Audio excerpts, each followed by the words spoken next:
Are you tired of being overcharged and forced into paying a monthly subscription for your Mac and Windows software?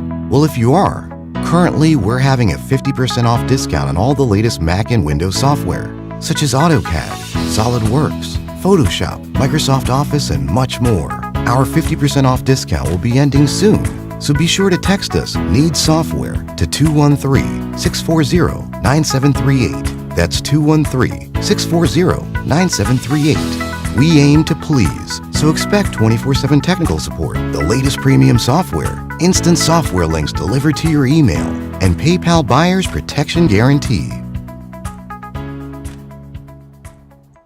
Go to badboymembership.com. You'll go from not getting what you want when it comes to you dealing with women to actually getting what you want, to being the guy women want to be with, women want to date, women want to have sex with.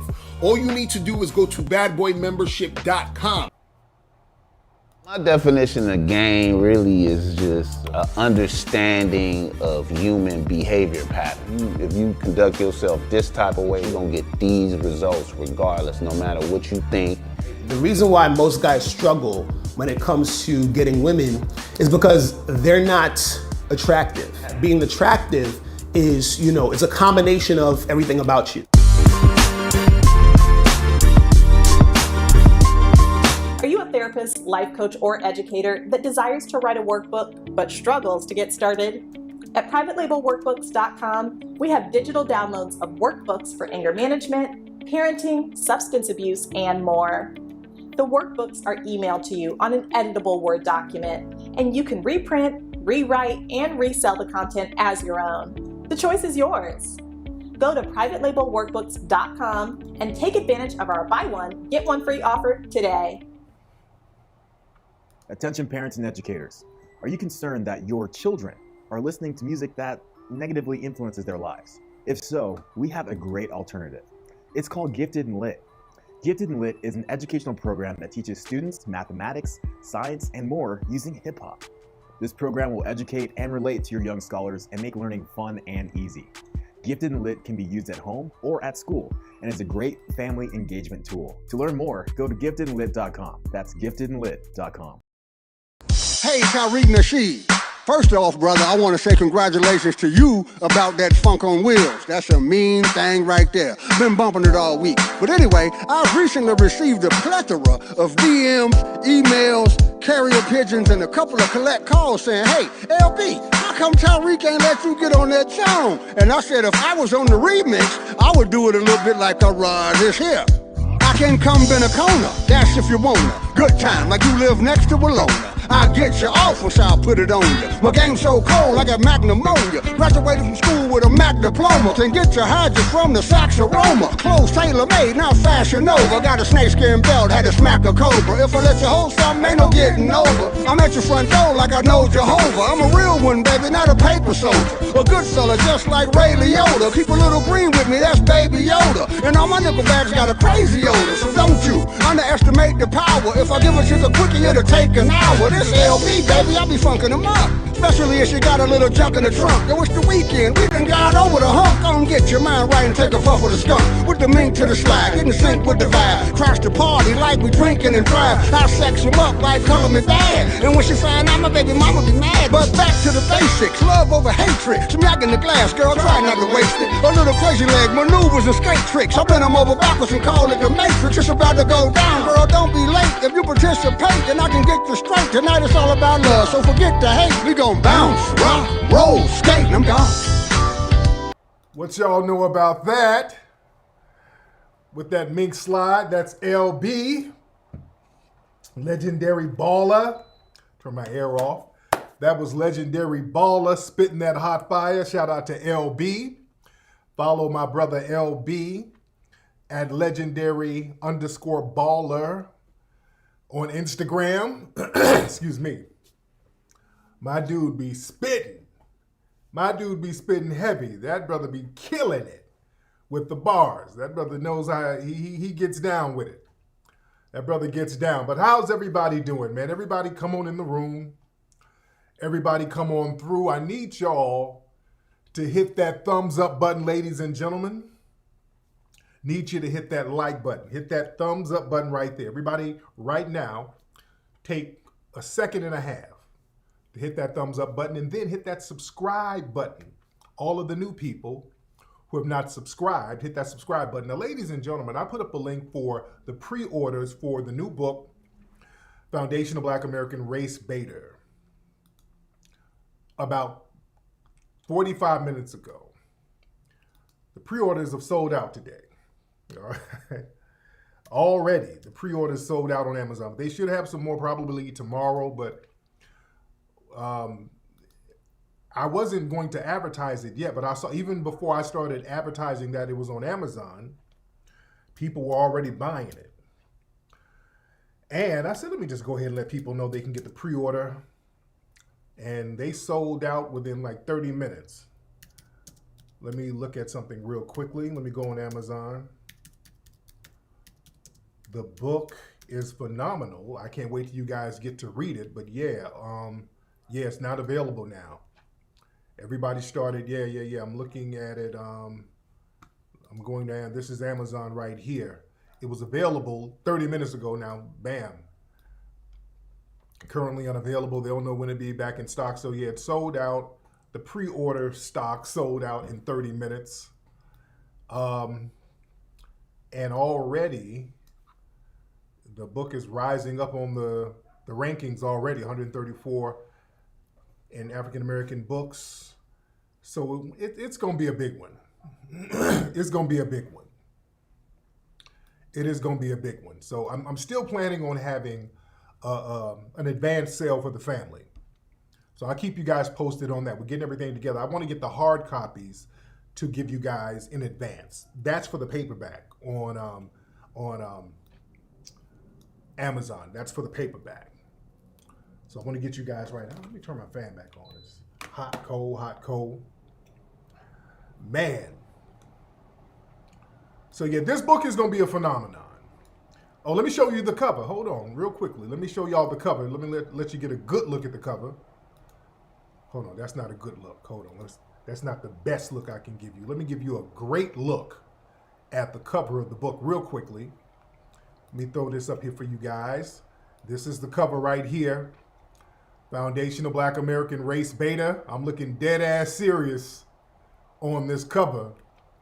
I'm looking dead ass serious. Got on that purple Macish suit. You dig? Looking dead serious because I'm spitting some real serious game in this book. This book is a must-have, and you will be able to have it by the holidays. This should be required reading in all of your homes. Ladies and gentlemen.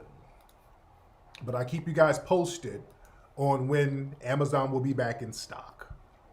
Somebody said audiobook. No, I don't plan on doing the audiobook as of yet. You need to get your read on. Look at those words. You need to get your read on. I want you to read it at your own pace so that when you read, you can soak it in better. All right? When you read, you can soak the game in better. All right, now where we, man, there's so much we got to talk about tonight. First of all, this daylight saving time is whooping my ass. Is it whooping your ass? That daylight saving time is a beast. Nigga, my kids got up hella early, dogs barking, and I didn't know that the daylight savings time kicked in. So I'm up like at 4 in the morning. I'm like, damn, why the hell am I up so damn early? I'm tripping. But then I realized it was daylight savings time. So the time fell back a little bit. All right. Yeah, this shit makes you tired, man. The kids took a nap in the middle of the day. My kids don't take naps for shit. They all laid down, took a nap, just havoc. I got tired. My wife was late. We all taking naps like a bunch of fucking hillbillies in the house, just laying around. Yeah. What's up, Raven? Shout out to your husband. Man, there's so much stuff we got to get into tonight. I'm just waiting on everybody to get on in the room. Everybody pile on in the room so that we can get into what we need to get into. Ladies and gentlemen, we're going to talk about, first of all, the new movie that's on Netflix. We're going to get into that in a second. The harder they fall. We're going to really get into that. Before I get into that, did y'all see the Kanye interview on the Drink Champs? Very good interview. Now, at one point, I'm thinking Kanye was kind of rambling. See, what Kanye does, Kanye would do a lot of rambling and rambling and rambling. Then he'll say something heavy. Then he'll get to rambling and rambling and rambling. Then he'll say something else heavy. Then he gets to rambling, and then he'll start taking shots. He took shots at John Legend. He took shots at Big Sean. I mean, he was taking shots. Took shots at Just Blaze. Just Blaze stole this and whoop-de-whoop.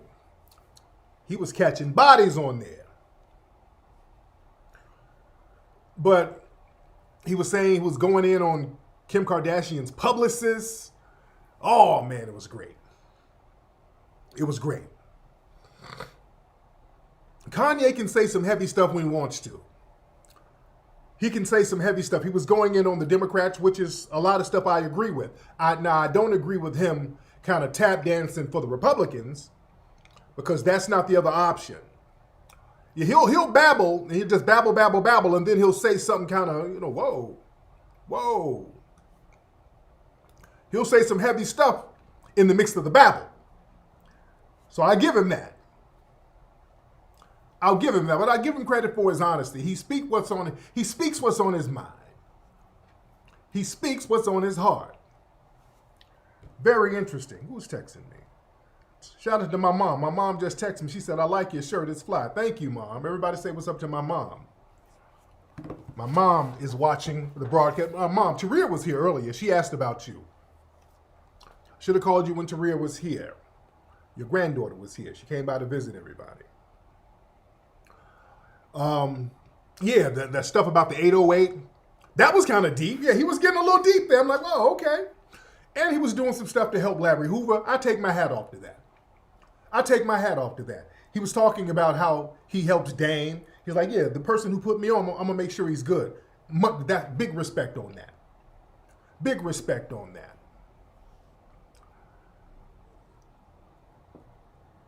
Big respect on him working to get some of these brothers out of prison. I can respect that. But my man was hitting John Legend and those guys. He hit Common. He was like, yeah, Common is an old John Legend ass nigga. They do anything the Democrats tell them, which I agree. See, what's the difference between somebody cooning for the Democrats or cooning for the Republicans? There's no difference. There's no difference whatsoever. Yeah? Gave it up for Dame, which is good. I'm glad. They got to give it up to Dame. They can't sit up there and play this game like Dame really wasn't holding this shit down, and like Dame didn't really have an ear to the streets like that. Like Dame's grind wasn't there helping to put everybody on. They can't discount my brother, man. And Dame is a good cat with me. Dame has always been a good, solid dude with me. Oh, yeah, he took a shot at Soulja Boy, and Soulja Boy, oh, that was funny. He was like, yeah, I took Soulja Boy's verse off. Did you hear it? Like the voice, he said the verse was trash. And then Soulja Boy made a video talking mad crazy. Soulja Boy was talking shit and talking about how hard he is, and he's talking, and he has on, Soulja Boy had these braids with beads on them, looking like Venus and Serena when they were children. And it was funny to hear Soulja Boy talk all gangster and hard while his beads was jingling. That was throwing me off. Yeah, fuck that nigga. Fuck that nigga. How you gonna diss my verse, nigga? I'm hard. How you gonna diss me, nigga? I'm the truth. I'm hard, nigga. My verses, I be spitting fire. Soulja Boy, it's hard to take your gangster serious when your beads are jiggling, brother. Your beads was jiggling. So yeah, that was hilarious within itself. That was funny.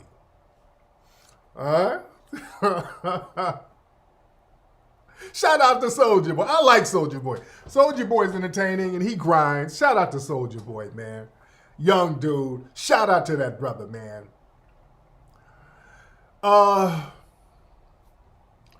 Man, we got so much to get into. I need y'all to hit that damn thumbs up button. Hit that thumbs up button. Hit that like button, ladies and gentlemen.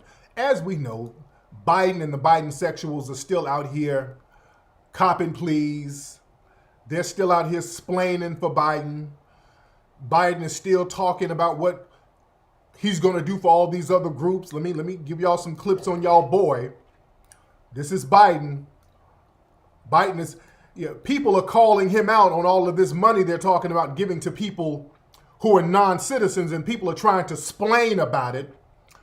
Some of the Biden sexuals and the Democrats are out here trying to splain, like, no, he didn't say that. He didn't say he was. No. Listen to Biden's own words.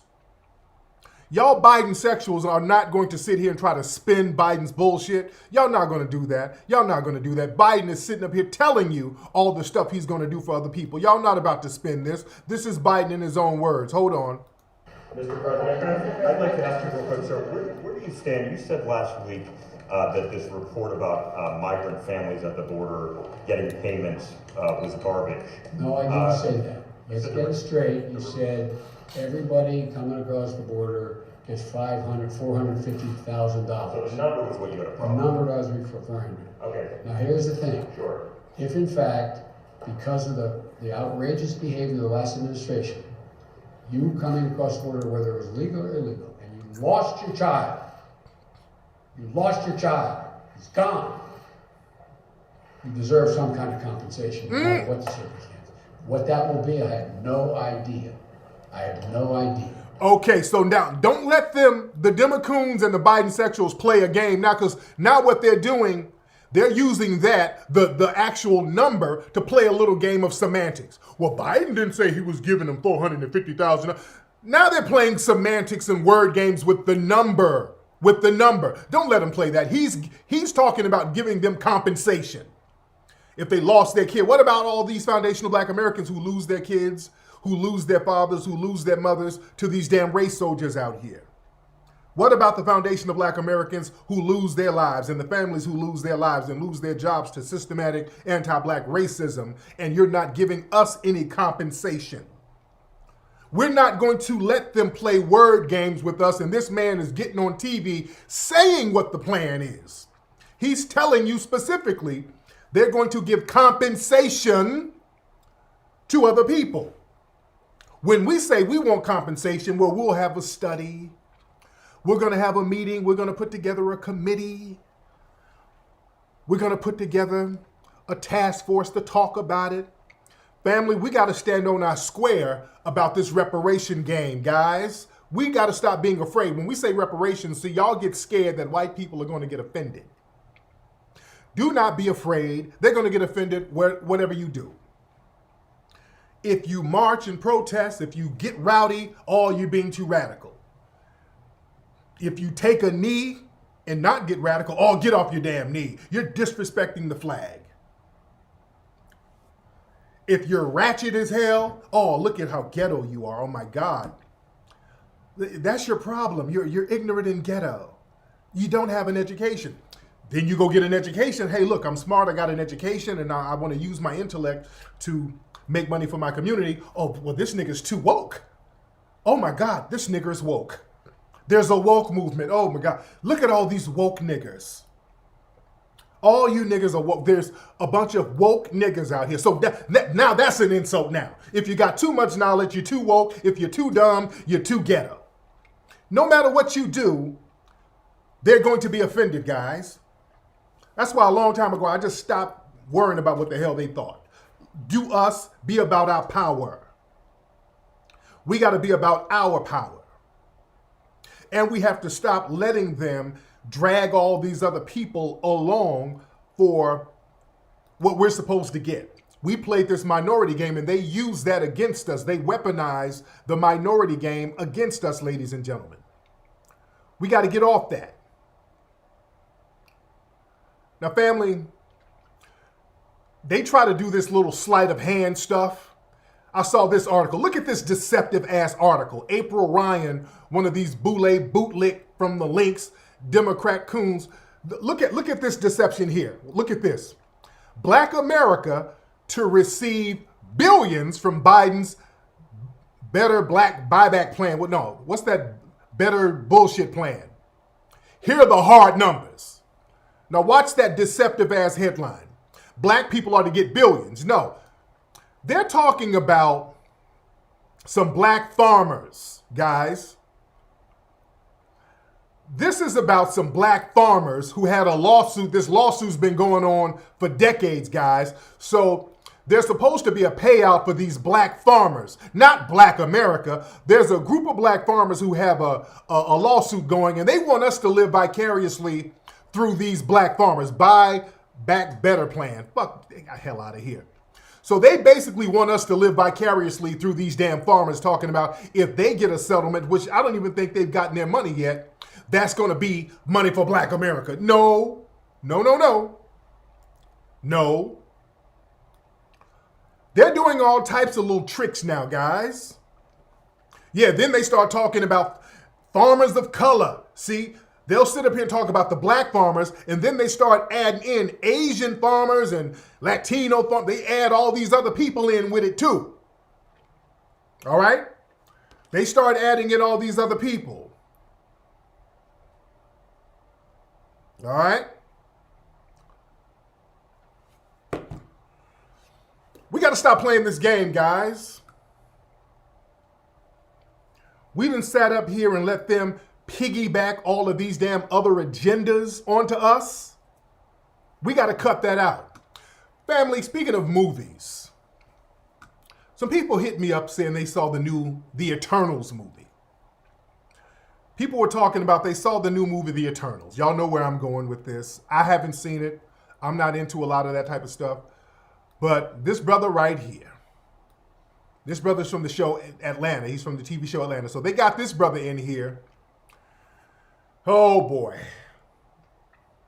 So this brother's a superhero, the only black male superhero in the show, in the movie. So you already know what they done did to this brother. You've already known what they done buck broke this brother. In the movie, they got him in a relationship with another man. They got him in a relationship with a man. He's the only gay superhero, the openly gay superhero. Fastos or Astos, whatever. So they got this dude, he's the first openly gay superhero. So now they had to make him black. I had some people say they just walked out the movie, man, because of just the agenda. They just weren't feeling it. They weren't feeling the movie. It was some bullshit. Not only did they have him up there booed up with a man, they ended up blaming him. I don't know the storyline, but I think they go back in time or whatever. I don't know what the storyline is. I really don't know. I'm just getting bits and pieces from what people are telling me. But from what I understand, they go back to World War II, or they go back into certain time zones, and they make the brother responsible for the bombing of Hiroshima. So they put this Asian hate narrative on the brother. The brother's already buck broken. They done buck broke him and then put the Asian destruction on him.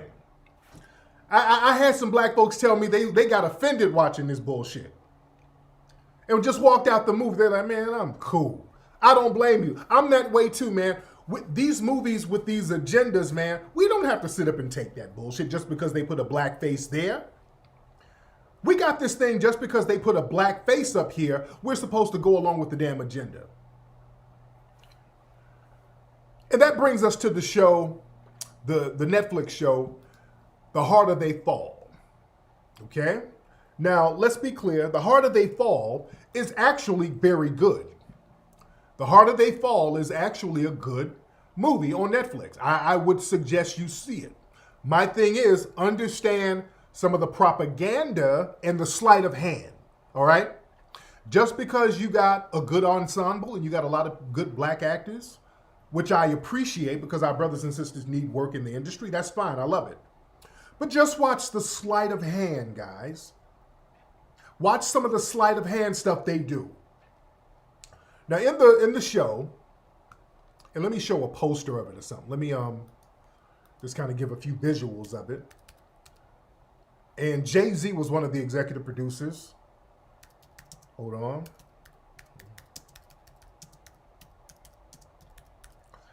Regina King is in it. Phenomenal. Regina King is phenomenal. Okay, let me show some images of it just so y'all can just get a visual of the get down. Okay, hold on. Let me show this. All right, let me show this. Hold on. The Harder They Fall. So this is the cast. Regina King, Idris Elba, Lakeith Stanfield. Very good actor. Great actors. Great actors. The Harder They Fall oozes modern cool in the Old West. Okay. Now let me say, the acting is phenomenal. Beautifully shot. I like the storyline. The storyline moves. It's smooth.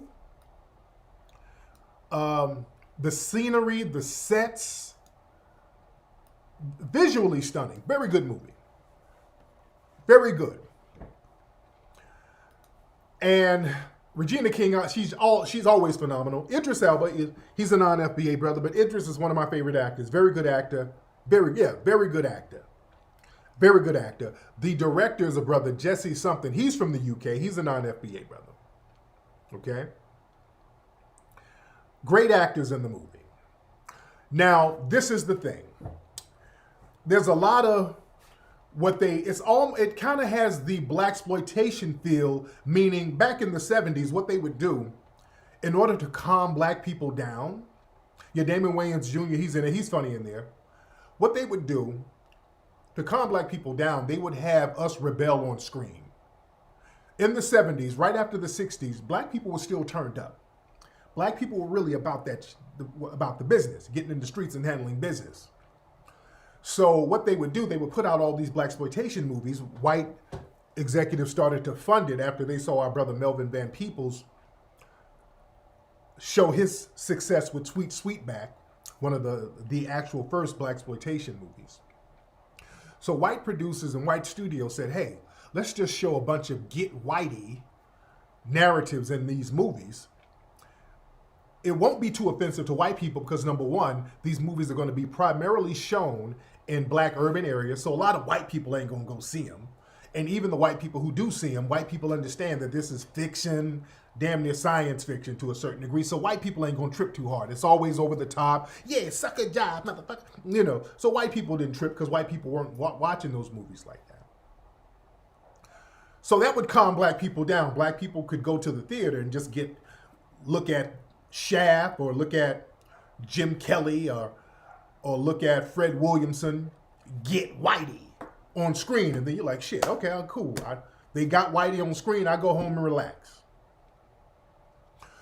So same thing with this movie to a certain degree. This is not a knock of the movie. I'm just talking about the social significance of it. Again, it's a good movie. I like the movie. But we have to understand the social significance of certain things like this. They shot a lot. Yeah, in this movie, in the beginning, they shot a lot of white people on that train. I don't want to get too much up, but there's a train scene where they started bucking on these white people. And in the beginning of the movie of The Harder They Fall, they say, this is a fictional story. So right now, this comforts the white audience.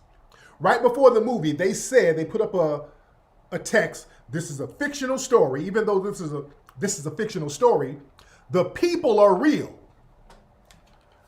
So what they did, the characters were supposed to be based on real live black people who were in the West, okay? Black people who are part of the Old West. And we have no problem with that until it gets to we get into a slight problem. There was only one thing that just kind of irked me about the whole movie. Now, we have to suspend disbelief because they've already shown that this is a fiction story. They're just going to use characterizations of real black people. But we have to understand that it is fiction. But when you put these characters out there, why are you using certain characters? All right? Why are you using, we got to decode this stuff. Why are you using certain characters? Now, certain characters, you can embellish what they did or who they were. You can embellish because some characters, some of the people in real life, there's not too much known about them. Some of the characters, they had Idris Elba play somebody named Rufus Buck. Now, here's the thing with most of the characters. Why they had no problem with playing or portraying certain individuals. Most of the individuals they portrayed, when you go look up their real story, and that's the thing they're kind of hanging their hat on, they're promoting this thing like, hey, yeah, this movie was fictional, but this is giving you an opportunity to go look up who these people were in real life. So it's giving you a history lesson. See, this is how they're kind of spinning it. Okay. So they had Idris Elba play Rufus Buck. Now, Rufus Buck was a real outlaw. Rufus Buck was a young dude. You know, he was killing people, you know, he was an outlaw. The Rufus Buck gang, they were out there in the Midwest and the Wild West. And Rufus Buck was like in his teens. And Rufus Buck actually got caught and he got killed. So they have no problem portraying that character because the character ended up getting killed. He was a real outlaw in real life, but he wasn't older like Idris Elba. Okay? All right, we can get away with that. That's fine, all right. But understand, they're showing Rufus Buck because he got killed. Okay? Understand, the people that they're portraying ended up getting killed or they really weren't outlaws like that. So the main character, Nat Love, played by this brother, great actor, this brother here, Jonathan Majors, he played Nat Love. Now, Nat Love was a real brother. He was a black cowboy who was basically a showman. He wasn't an outlaw. Hold on. Alex Toronto, get his ass out of here. Somebody block Alex Toronto. This nigga said, get to the point. Nigga, we're taking our time with this. You don't tell me to get to the point, nigga. Hold on. Get that nigga out the room. You don't tell me to get to the point. I'm taking my time. There's a lot of points we got to get to. Get your ass out of here. Now, nigga, I know that the KY jelly is drying up and you want me to rush because your boo thing is coming over. This nigga in my chat room talking about get to the point. Nigga, you shouldn't have put the KY jelly on so early, nigga. It wouldn't dry up. Fuck you talking to? Hurry up, Tariq. Damn. Daylight saving time got my time all messed up. This shit dried up. I got some business to tend to. Come on now. No, nigga. I know you made a Bucci cat call and you didn't understand daylight savings time, so your boo thing is coming over an hour earlier, nigga. So don't try to get me to rush what I'm doing, motherfucker. I'm taking my time, nigga. You should have set your clock back before you put your cock back, nigga.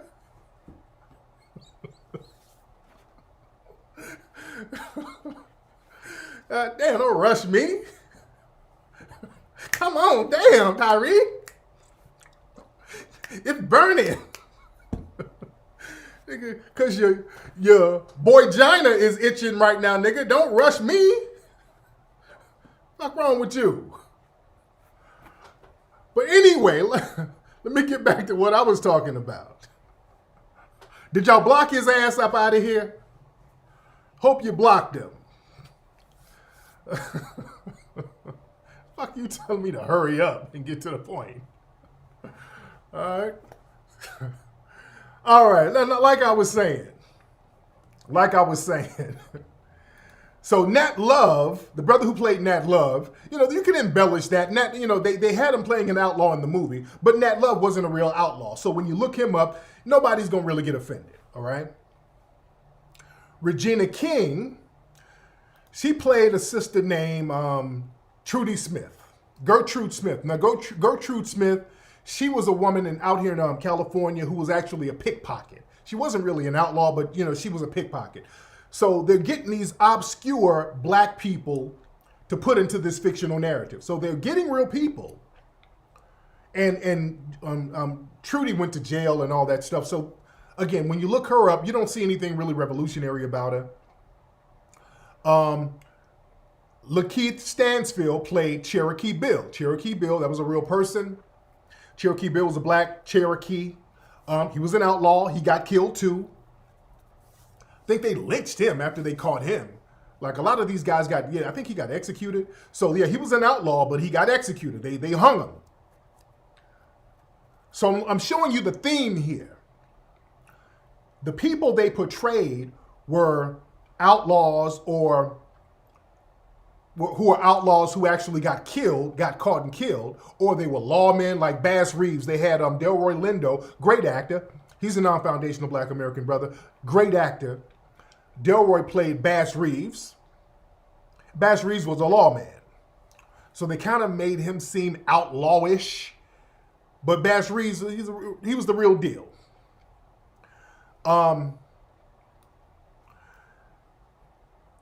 problem comes in when they got the chick to play Stagecoach Mary. All right, they got Zazie Beetz to play Stagecoach Mary. Now this is what threw me off. This is what threw me all the way off. Now I could roll with the Nat Love, the Cherokee Bill. I can roll with the Jim Beckwith, Rufus Buck. I can kind of roll with the age thing, whatever. Okay, because they were outlaws, but they were cowboys. I can kind of roll with some of that stuff. But then they got this sister, little red bone sister, to play Stagecoach Mary. Okay? Now, family, Stagecoach Mary looked like this. And I know about Stagecoach Mary. Stagecoach Mary was an older sister. When she got the name Stagecoach Mary was in her 60s. She was a tall, big, elderly lady, husky lady, dressed in men's clothes. She did a lot of men's work. She would build houses. Pretty tough lady. And I've studied this sister. She was out there in Montana, went out there to Montana, and they hired her to deliver mail. Understand, some of the first people in the Postal Service were Black people, all right? They needed Black people to deliver the mail because Black people were going into Indian territory. White people couldn't do that at the time. You couldn't send white people into hostile Indian territory. The natives, the red ones, the red natives, they would off them. They'd catch their ass and bam, they'd off a white person. But they would send Black people in there, one, because a lot of the Aboriginal people had Black phenotypes themselves. Okay, understand that. And Black people just knew how to deal with the wilderness, deal with the terrain. They knew how to ride those horses faster. They knew how to deal with the animals. You understand? So a lot of people are complaining about the Stagecoach Mary thing, and it kept taking me out of the movie. The thing is, I'm like, why did they use her as Stagecoach Mary? And some people were saying they could have got another actress, and this is my thing. I have no problem with her as an actress. I have no problem with this sister as an actor. I think she's actually a very good actress. I have no problem with that. And she had they had a love interest thing going on with her and Nat Love. And my thing is, they could have just named her a whole different character instead of naming her or basing her after Stagecoach Mary. That was very confusing. Why did they name her or base her after Stagecoach Mary? When there were other Black women in the West that they could have based that character on. The woman in the movie, they had her dressing in like burlesque clothes and lingerie and red corsets and, singing and dancing at a bar. I'm like, that ain't got shit to do with Stagecoach Mary. It was absolutely nothing to do with Stagecoach Mary's real life. Nothing. At least some of the other people, it was based on their real lives to a certain degree. The Stagecoach Mary thing had zero to do with Stagecoach Mary wasn't an outlaw. She wasn't a vixen or nothing. It has zero to do with Stagecoach Mary. So why did they do that? Yeah, the girl for Orange is the New Black, the heavyset dark girl, she would have been great if they want to go that route, but they could have used another character for that girl. And here's the thing. I know that they had meetings. Yeah, she's light, but this is the thing. Listen. This movie took place in Texas. It was talking about cowboys, cowgirls, outlaws. There was another black woman in the West, in Texas, as a matter of fact, during the same time period, that they could have based that sister's character on. Do y'all know there was a sister named Joanna July? Okay? There's this who's pretty well known in the Old West narrative. It would have made more. Now, this is Joanna July. She's a black woman. These are pictures of, this is supposed to be a young picture of her. That's an older picture of her right here, of Joanna July, okay? This is Joanna July, who would work with horses. She was known for breaking horses. She was out there in Texas. There was some shit going on with her husband, where she was on the run from her husband because he was supposed to kill her or something. So Joanna July would have been a great person to base that character on. It would have been closer to the narrative. It would have been closer to the narrative. Why would they base it on Stagecoach Mary, who was in Montana, wasn't even in Texas? Joanna July was already in Texas. She was already a cowgirl. She knew how to deal with cows and all that shit. So this is why. Because I know that name came up, but this is why. And this is why there were some other people that they didn't put in the narrative. Joanna July was a black Seminole. That's why they didn't put her in there, guys. It would make 1,000,000 times more sense to put Joanna July in there. It would have looked more like the woman. The problem is, you don't talk about black Seminoles. This is why we're doing the movie about Seminoles, guys. They talked about Bass Reed. Bass Reed lived with the Seminoles. Cherokee Bill lived among the Seminoles. All of these people that they depicted, all of these people were in the vicinity of the black Seminoles, but the black Seminoles were never mentioned. John Horse, all the shit that they were doing in the movie, John Horse was doing that shit for real. John Horse, the black Seminole leader, he was murking them damn white folks. And they never caught him. See, they don't want to ever talk about the black Seminoles. I've told you guys this. They don't ever want to talk about the black Seminoles because, see, the black Seminoles, they didn't hang them. They didn't get the black Seminoles and lock them all up. They didn't defeat the black Seminoles. So they don't want to show that narrative, family. There's no way they didn't know about these black Seminole women that were all around Texas. Why did they go all the way here and get Stagecoach Mary? That shit don't make no sense. And you got all of these black women who were in Texas, especially those black Seminole women, putting in some real work.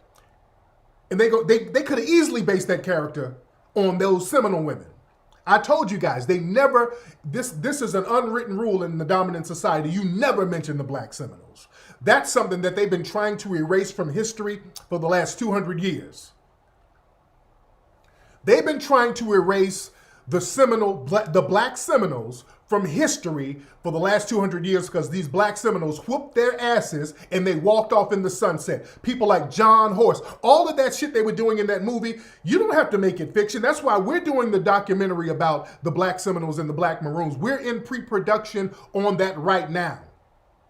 This is how serious that is, man. We're not embellishing anything. The shit we're doing in the movie, we're not going to embellish nothing. And you're going to see more action in the movie we're doing. You don't have to embellish anything. You can just talk about what John Horse and them Gullahs and all those dudes was doing in real life. And they were in the West. They were in Florida at first. Then they went out to Indian Territory because they fought for their freedom and got their freedom in Florida.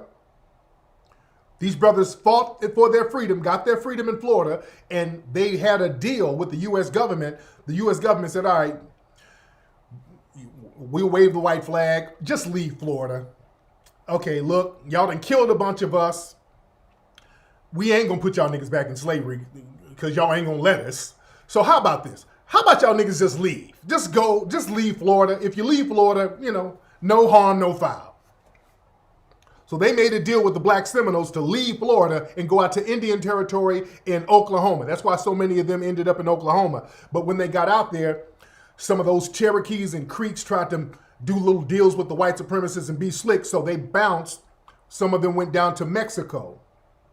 And they got land out there in Mexico. So they were going back and forth between Mexico and Texas. It's a great history, man. I cannot wait to break this history down for you guys in the new movie that we're doing. And also with the new movie we're doing about the Black Seminoles, what we're going to do, because in many of my movies, the problem is, and I've talked about this before, the problem is we've had to cut so much stuff out of our films. Because when we want to get them screened at certain theaters, they got to be under 3 hours. So we've always had to cut our movies down to 2.5 hours or less. All of my movies. And the bad thing is, a lot of stuff that we cut out is good shit.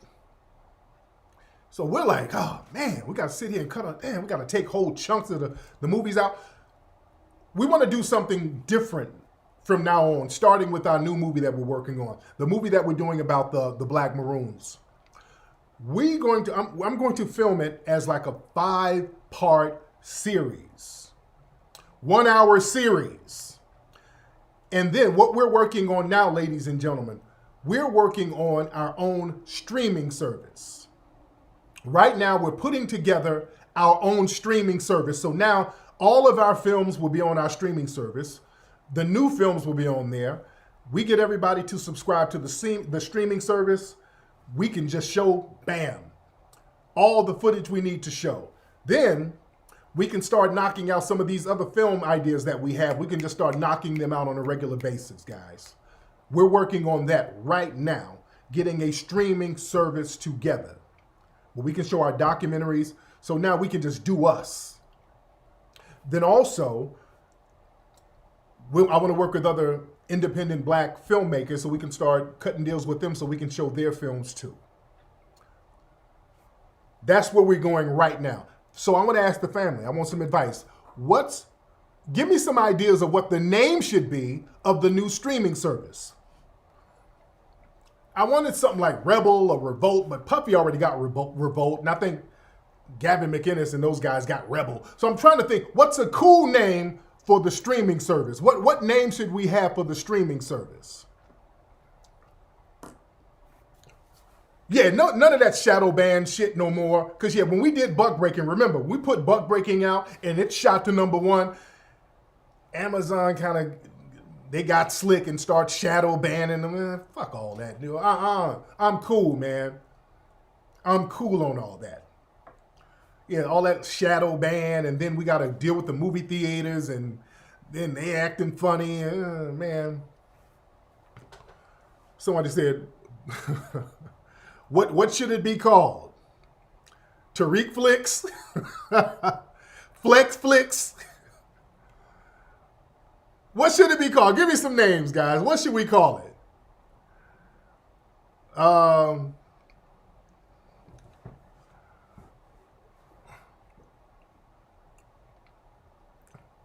Let me see. The Revolution, Black Flicks,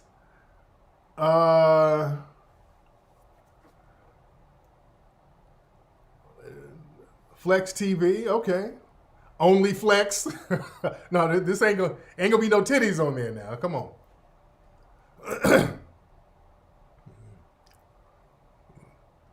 Man, Cosmos, Flex Media. Elite Flicks, Third Eye View. All right, this nigga drinking herbal tea. All right. So Good Trouble Vision. We're going to rummage through some of these names. We'll rummage through some of the names, ladies and gentlemen. But going back to the show, The Harder They Fall, I would recommend it. Just understand the history. Look, the dominant society, they understand that you draw power from your history. The dominant society, they understand when you look at your history and you see people winning in history, you draw power from that. They don't have a problem showing you a black person who's an outlaw who got caught and hung. They ain't got no problem with that.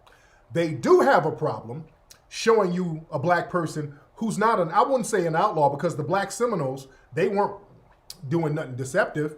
They were fighting for their freedom. So they don't want to show a rebel who walked off in the sunset. They don't want to show that. Because they understand that we draw from our history. Understand, we draw from our wins, we draw from our history. Because the dominant society, they draw from their history.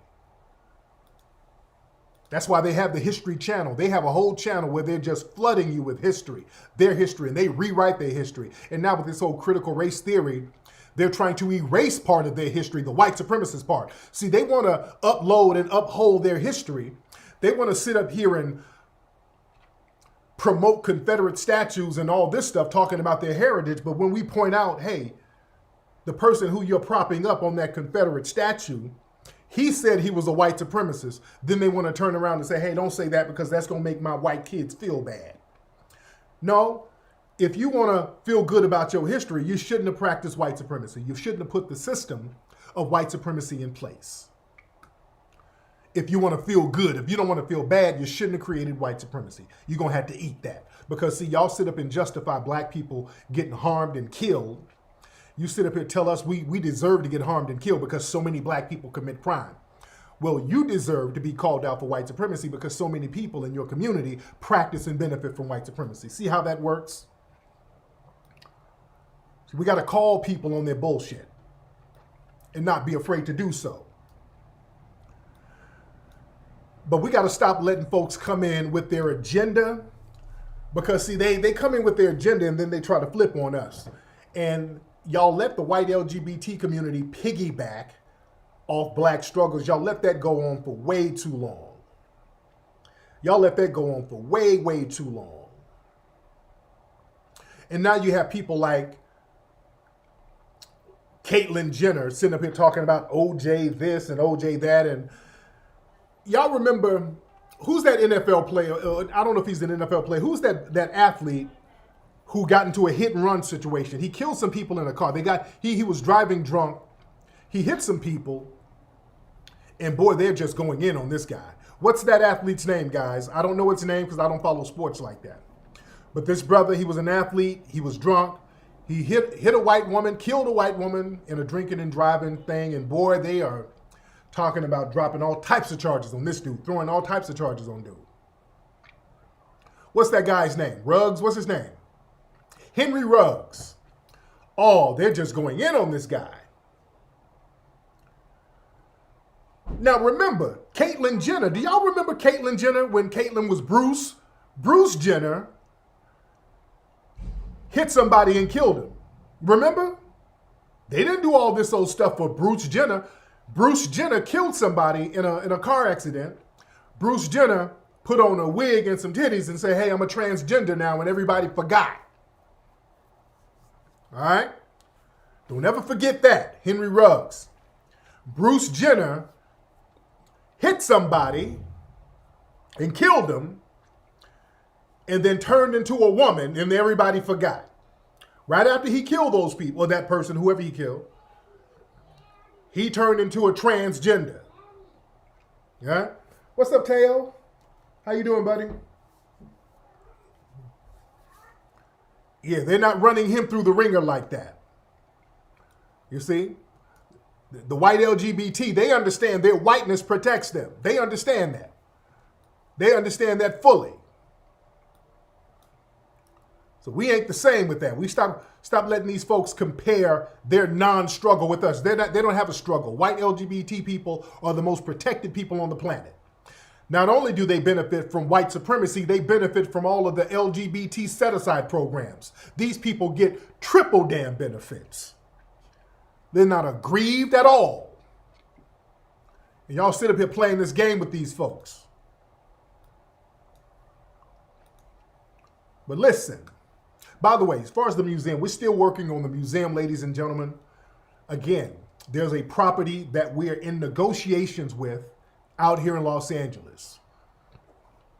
We still need people to contribute, ladies and gentlemen. We absolutely still need the family to contribute to that because we're still trying to get this property. We're working very hard at it. We're negotiating with this one property that we're really, really working hard on it. It's not on Crenshaw, unfortunately, but we're going to get what we need done. But listen, speaking of Crenshaw, this article pissed me off. There was an article that came out about our good brother Nipsey. An article came out about our brother Nipsey, and I want y'all to check this out. I've been telling people this in this article for the longest. I've been telling people about the stuff in this article for the longest. Let me check something real quick. I'm looking at Amazon real quick to see the stats on the book. Hold on. Okay. All right. Just looking at Amazon real quick. Okay. Look, I want y'all to check this out. This article came out today. And boy, I've been telling y'all this for 2 years about our brother Nipsey. Revealed how LAPD targeted Nipsey Hussle's street corner and store. Family, this article goes in on how they targeted our brother. Law enforcement, before our brother was killed, they've been targeting our brother, man. They had a whole task force on Nipsey Hussle, dude. They had a task force on Nipsey Hussle. They were trying to get Nipsey out of there under the guise of gang prevention, gang activity. That was a ruse. Law enforcement had a task force where they were at Nipsey's store, not only harassing Nipsey and his brother, and the employees, but they were harassing customers coming in and out of Nipsey's shop. They made it a point to harass the customers and get profiles on customers, to the point where there were some people who were afraid to go to the store because they were like, damn, if I got a warrant, you know, I don't want to go up to the store and get my shit run. I don't want them to run a warrant check on me. But they were harassing people coming up to the store, even tourists. They were harassing people at the store. Let me read some of the article, man. Police sent patrols to stop people around the Marathon clothing store, records show.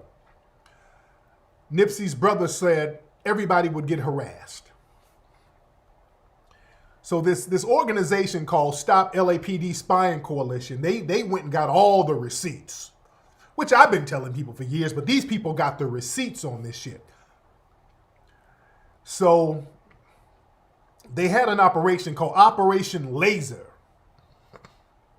Launched in 2011, the program used data to identify chronic offenders in specific locations linked to gun violence and gangs. But critics say the initiative was ineffective and biased, and that it enabled surveillance, racial profiling, and harassment of black residents with little oversight.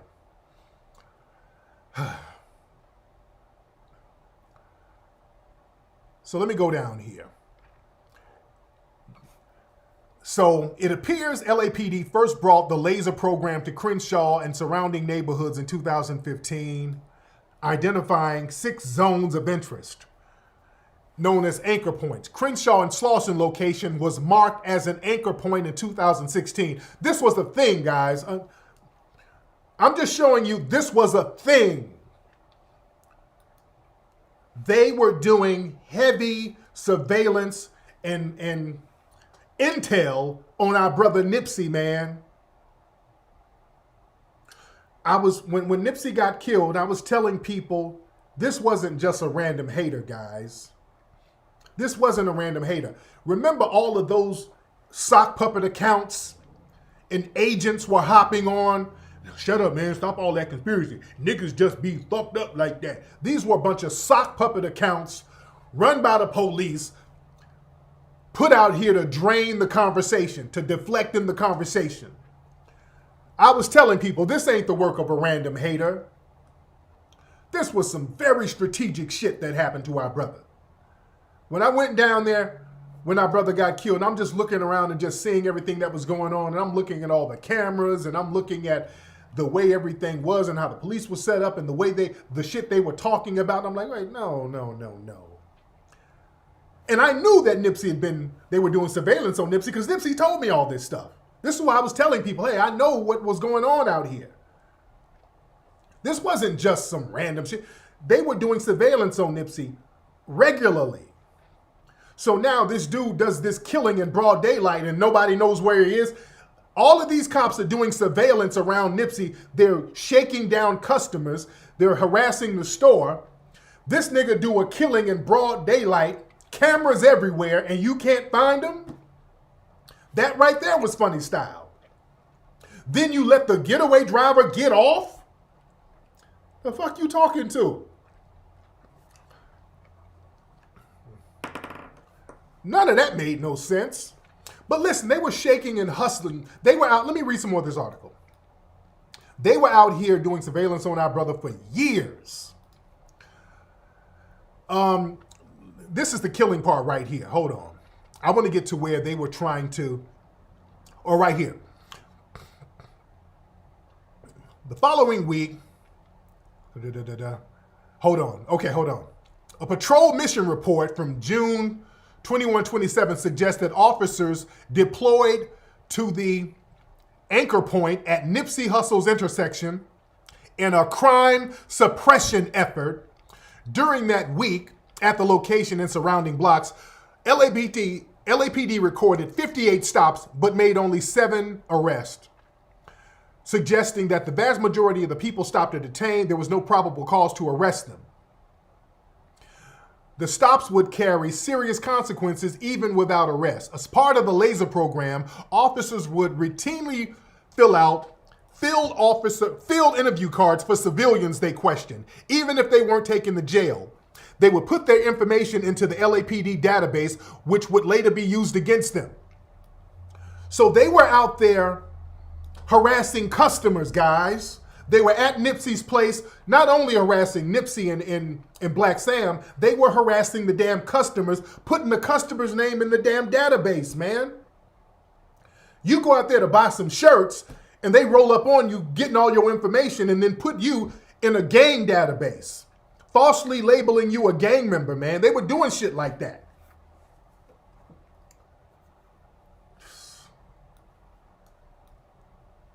But where's the killing part I want to show? Hold on. It's like every 10 minutes, a police car, this is Sam talking, a police car was coming through the lot. Officers are hopping out. It was nonstop. They stopped and questioned shoppers who appeared to be tourists. One shopper turned out to be an off-duty police officer from out of state. Now here's the killing part right here. Now this is what we're going through now out here on Crenshaw. The push to evict Nipsey Hussle. Nipsey told me they were trying to get him out of there for years. They were actively trying to get him out of that neighborhood. Wasn't about no gang. There's gangs all over the place. Who you think go to those liquor stores out there? They're not shaking down the liquor stores for all the gang members going in there getting 40 ounces and the gang members and the gang girls going to the hair weave shops. They're not shaking those places down. What do you mean gang activity? That's bullshit. If you're going to shake down a business because gang members go there, why aren't you shaking down all of the Asian businesses out there? You see? That was a ruse. They know it wasn't no gang activity up there. The fact that Nipsey was doing something positive and constructive, that was the problem. But there was a real effort to get Nipsey out of there. Let me read this part of the article because I done said this before. But now it's documented now. Now the white folks are saying it. I've been telling y'all this shit for 2 years. Operation Laser's focus on Crenshaw and Slauson appeared to continue for years, with one October 2018 map showing records specifying the Marathon store among a group of other addresses as an ongoing anchor point. So they had it mapped out. Family, basically what they did, they had a map and basically all the bullet points on where to harass around Nipsey's shop. This was a whole operation. This was a whole operation, man. They had a map of where to harass Nipsey shop and all the other places around it. All the other black businesses around it, basically. But hold on. After Hustle's death, they uncovered that the city had been targeting his store as a nuisance property for years. Talking about aggravated gang activity, which there were no aggravated gang activity. The LA Nuisance Abatement Program allows the city to file evictions based on alleged criminal activity. Alleged. You can file an eviction based on alleged criminal activity. Watch the words. You don't have to commit a crime. But just allege, they can evict you based on alleged crimes. Working with the LAPD.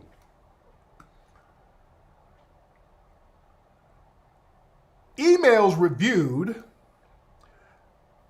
by the group suggest that some city law enforcement officials had communications with developers in South Central and other parts of the city about eviction and enforcement efforts.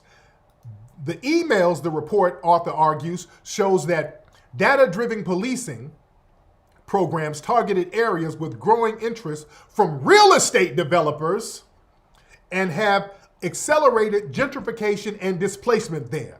This wasn't about no goddamn gangs.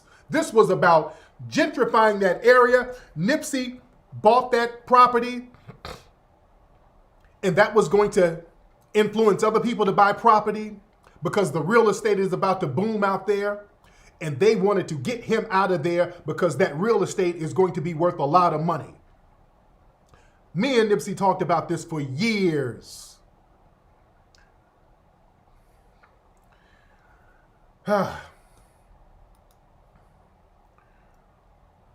Hold on, let me read some more of this. Because just to see it all written out, basically all of it's coming all up to the surface. Hold on, where's this part at? It's like cat and mouse game, marathon stuff, final year, harassment. Okay, right here. So they were trying to, Nipsey and his brother, they were trying to get them out of the area, but Nipsey and his brother, they refused to leave. Instead of evicting them, right here, the landlord sold the property to Hustle and his business partners, which they considered a huge accomplishment.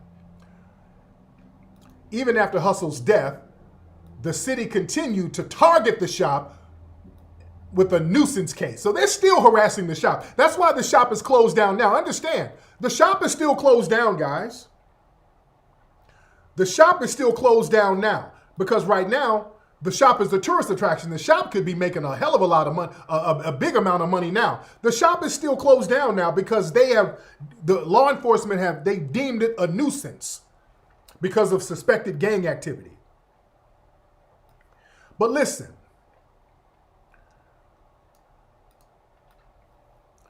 the cops were doing all that harassment, shaking people down. Let me tell you something. They were out there shaking people down, shaking down Nipsey, shaking down his friends, going up there, patting folks down, shaking down customers, doing warrant checks on everybody to make sure that nobody would be armed when they made their move. This is them making sure that nobody would be armed up there when they made their damn move. They were shaking everybody down. So they were out there harassing people, stopping, frisking, harassing everybody, running ID checks on them, running warrant checks on them. And they were doing this to send a message, hey, don't come up here if you got a gun. Don't come up here if you got a gun. So they knew the minute they found somebody up there with a gun, they had a reason to shut the whole thing down. So they made sure nobody would have a gun when they sent their operative up there to get our brother.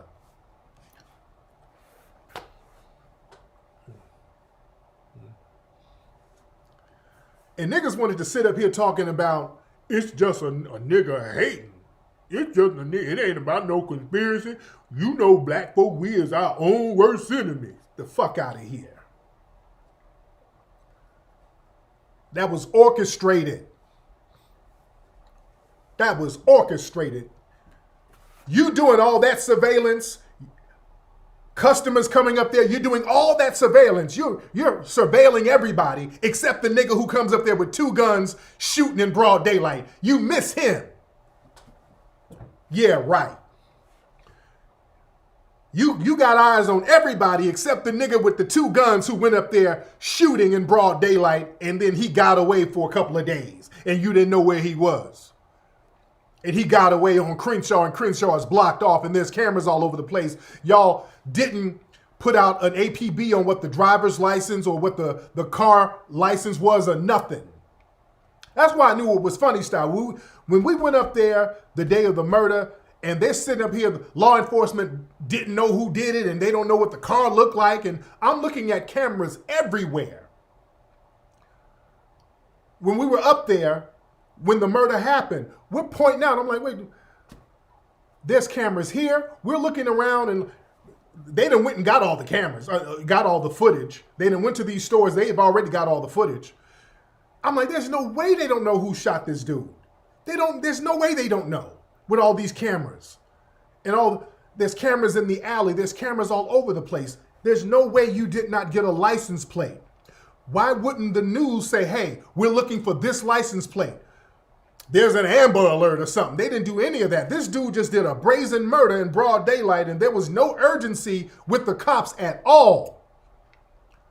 I'm telling you, there's no urgency. Now listen, when Chris Dorner popped some people out here, nigga, they shut this whole city down.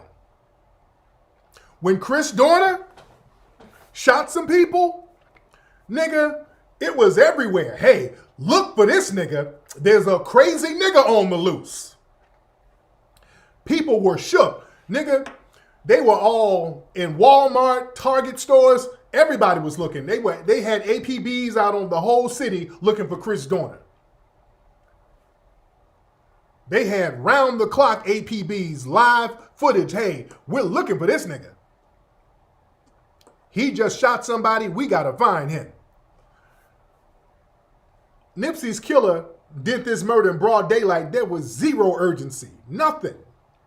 It was people in the streets who put 2 and 2 together to figure out who did it. They were on the dude's bumper harder than the damn police. The police weren't giving out no information. The streets knew who did it. Within a couple of hours, they knew who did it, and they knew who the getaway driver was, and they were getting at their families, the whole shebang. So now this dude does this murder. He's supposed to be a hater. He gets away. He still has his phone. They're not dinging this nigga's phone or nothing, so he's still using his cell phone. The girl, they catch her. They don't charge her. She says, I didn't know what happened. I'm just a getaway driver. So they don't charge her. So days later, they found out this nigga was at a hotel somewhere. That doesn't ring a red flag. They said the nigga was at a Motel 6 somewhere in Long Beach or some stupid shit. Then he calls up and turns himself in over in Lakewood at a mental ill facility. And remember when they arrested this nigga, how gentle they were with his ass. Remember that when they arrested this dude?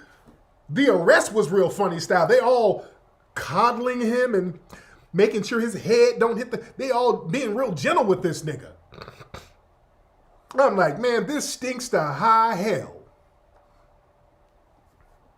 And then he goes to jail and they get Chris Darden to represent him. Man, I'm like, they're just rubbing the shit in our face at this point. They're going to get Chris Darden from the damn OJ trial to sit up here and represent him. They're rubbing the shit in our face, dude. That was them rubbing it in our face. Yeah, it was Bellflower. That's right. It was in Bellflower. Yeah, they had him show up at a mentally ill facility in Bellflower. They still have not started the trial on this guy. They've been letting this dude sit up in jail or whatever. He's somewhere in protective custody, parlaying. They have not had this nigga's trial. Yeah, the nigga had looked like he had a fresh haircut. The nigga, they caught him in Bellflower. Caught, and I'm using caught very loosely. He had a fresh haircut and the whole shebang. Get the hell out of here, dude. So now that Guardian article, that really just broke everything down right there. But see, they had to get one of their flunkies to do their dirty work for them. The LAPD, they knew they couldn't take him out on their own. If a cop tried to do that, if a cop tried to take Nipsey out, this city would have burned down.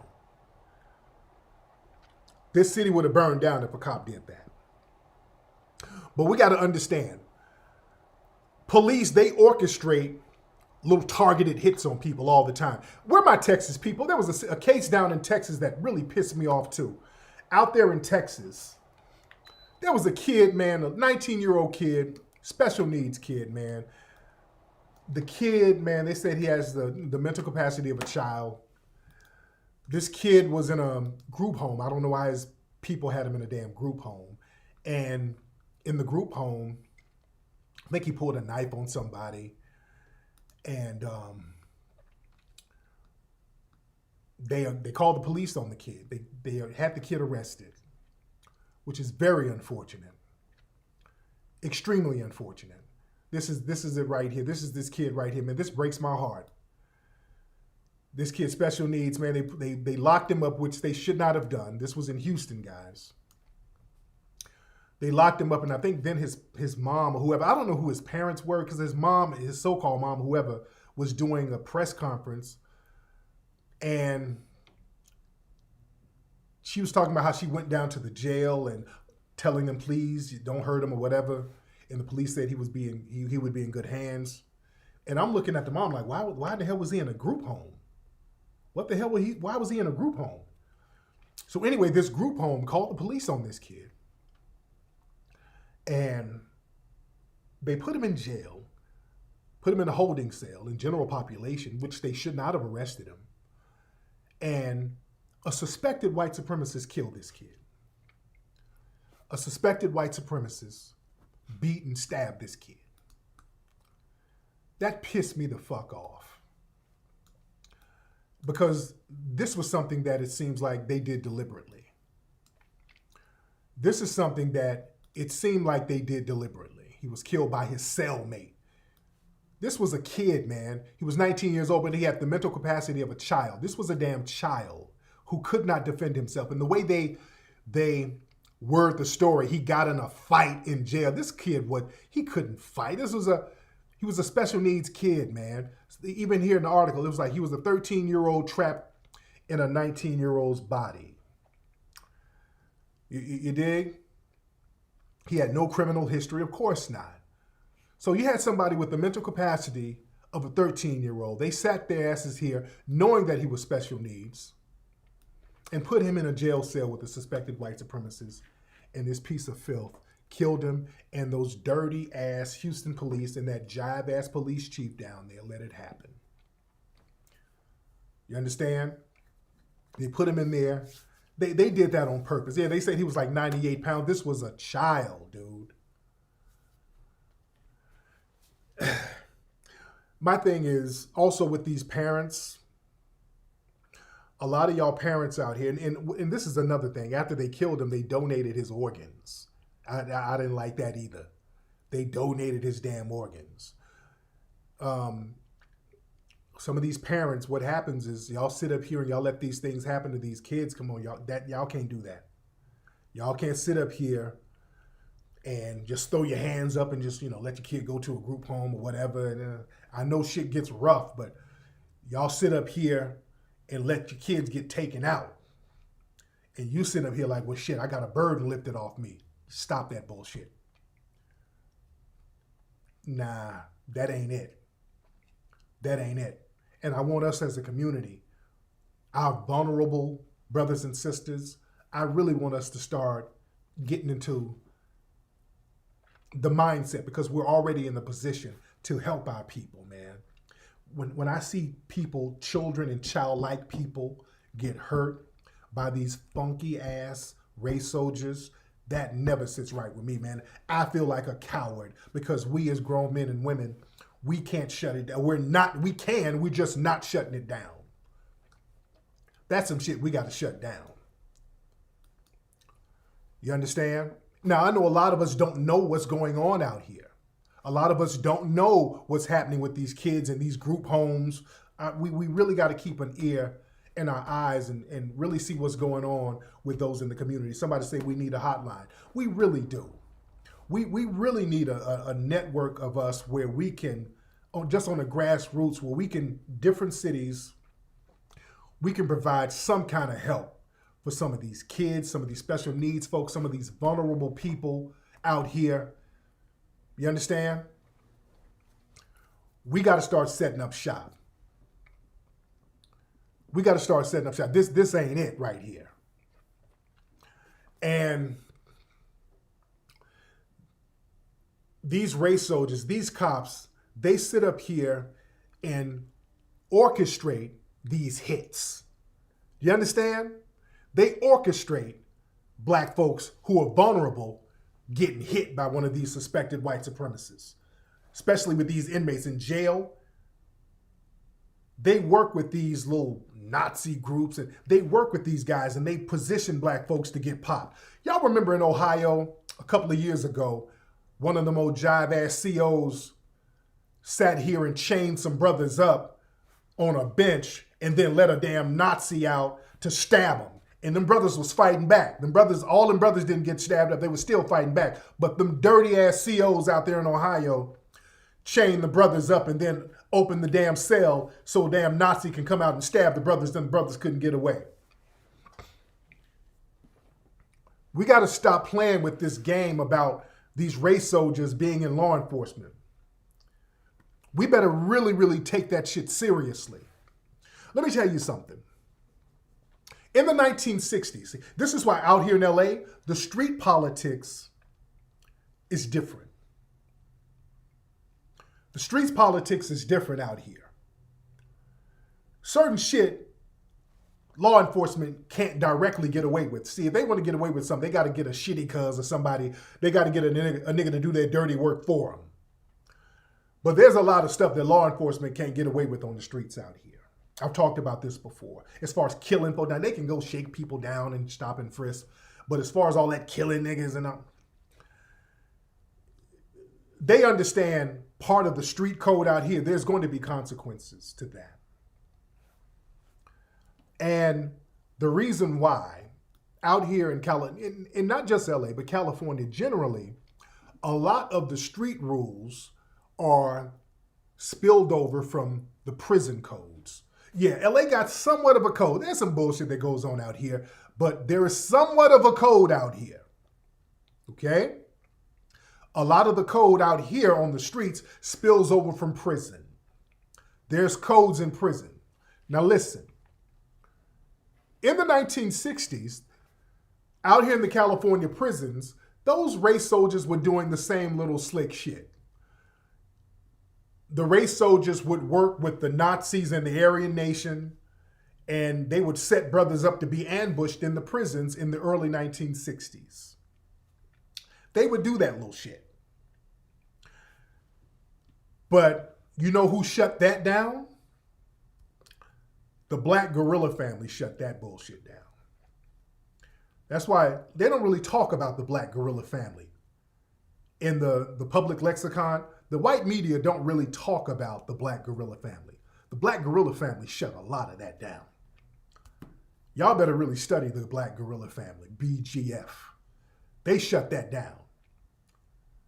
In the 1960s, our brother, George Jackson, was in prison out here. And there was a lot of other brothers in prison. And one of George Jackson's friends filed a lawsuit, I think against a warden at San Quentin. But at the time, 1966, our brother, George Jackson was like, hey, look, we're going to have to start defending ourselves. He started studying. George Jackson, people sleep on who George Jackson was. George Jackson was not a damn joke at all. George Jackson, this brother was very influential. He was locked up, the Dragon. This brother was locked up and he had so much influence on the streets. You understand? Listen, in the 60s, George Jackson said, we're going to form our group, the Black Guerrilla Family. And he studied what was going on in Vietnam. They studied the Tet Offensive. They studied a lot of stuff. The Tet Offensive in Vietnam, they studied guerrilla warfare tactics, not just in Vietnam, but other situations. But the Tet Offensive in Vietnam, that was when the Vietnamese, the Viet Cong, launched these guerrilla warfare hits on the enemy. And it destabilized them. Really, that Tet Offensive destabilized their enemies so much, it helped bring the Vietnam War to a close. Because when you make an offensive strike, that knocks your opponent off guard. They weren't going up against their enemies on an empire to empire situation because they knew they wouldn't win doing that. So they had to be more strategic. So they used guerrilla warfare tactics, hit and run, hit them, run, hit and run. So they were going in, hitting U.S. embassies. They breached the U.S. embassy. They were putting in some work. And certain images from Vietnam started coming back here because Lyndon B. Johnson, they gave the impression that, hey, yeah, we got those Viet Cong, we got them in check. They ain't no problem. Yeah, we got them. It ain't no problem. And then the images start coming back of white folks fucked up. The white people at the embassy, people over there getting fucked up by the Viet Cong. And people like, oh shit, this is not contained. Yeah, them Viet Cong were using guerrilla warfare tactics, bringing it to that ass. You understand? And then you had black people like Muhammad Ali speaking out against Vietnam, like, hey, I ain't about to go to no damn Vietnam. He's putting his career on the line. So the war became unpopular. You had Huey P. Newton and all of these people. They were over there going back and, dealing back and forth with Vietnamese people and the people over there for a number of years. So I say that to say that our brother George Jackson was studying that. Those were some of the things he was studying. And they decided, hey, look, we're going to have what's called selective, what did he call it? Selective violence. What did he call it? It was a certain name he called it. Oh yes, selective retributive violence. No, selective retaliatory violence. That was his philosophy. That was part of the Black Guerrilla Family mantra. He said, look, this shit where they knocking us off and we're trying to get justice. Look, we're going to have selective retaliatory violence. So there was a situation up there in the prison. It was Soledad or San Quentin. The brother's name was Nolan. He was a friend of George Jackson. Nolan filed some lawsuits against the warden. He was saying, hey man, the warden is, the CEOs, the white CEOs are up here unlocking the cell doors, letting the Aryans come in and shank us at night. They're putting feces in our food. They're putting glass in our food. I mean, damn. So he had a lawsuit against the prison. So this brother who filed a lawsuit against the prison, they let him and some other black inmates in the yard, and the Aryan nation instigated a fight with them. So the Aryans were fighting these brothers. There was a white guard in the guard tower who was a marksman. He started shooting and he killed 3 black inmates. He killed 3 black inmates. Many people said that it was a targeted hit because the brother filed a lawsuit against the prison. So when he killed the 3 brothers, the people in the Black Guerrilla Family, BGF, was like, hey, what y'all gonna do with this guy? Are y'all gonna produce justice? A few days later, they had a grand jury. They said that, I think the officer's name was Opie something, I forgot what his name was. But they said that the officer would not be punished. It was justifiable homicide. And then they announced on the PA, the officer is not going to face charges. On the prison PA, they announced that the officer was not going to face charges. 30 minutes after they announced the officer wasn't going to get charges. BGF brothers shanked a white CO, threw his ass over a balcony and killed him. A couple of days later, got another one. Shanked another white CO, got him up out of here. Yeah? They say, we're not fucking around with you. His comrade is James. Yeah. So they shank some COs. They're like, hey, we're not bullshitting. You get one of us, we get one of you. You get two of us, we're getting two of you. That was their mantra. So now it's a big thing. So now they're like, hey, we got to find out who did these murders, who did these killings. So they started kind of harassing some inmates. They start shanking more inmates. Shanking more COs. So now they had a BGF brother that they were going to take to court for shanking a CO. They took him to court in Marin County.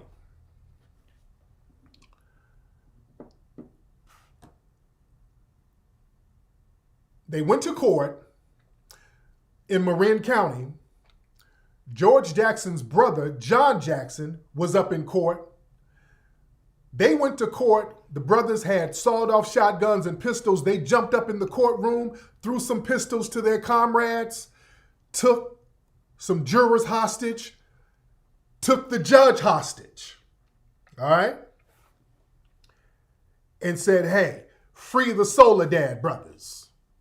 Them niggas went in the courtroom on some G shit. They got into a shootout with the police. Many of the brothers got killed, but they also killed the judge. They shot the judge, blew the judge's head off. They got that judge.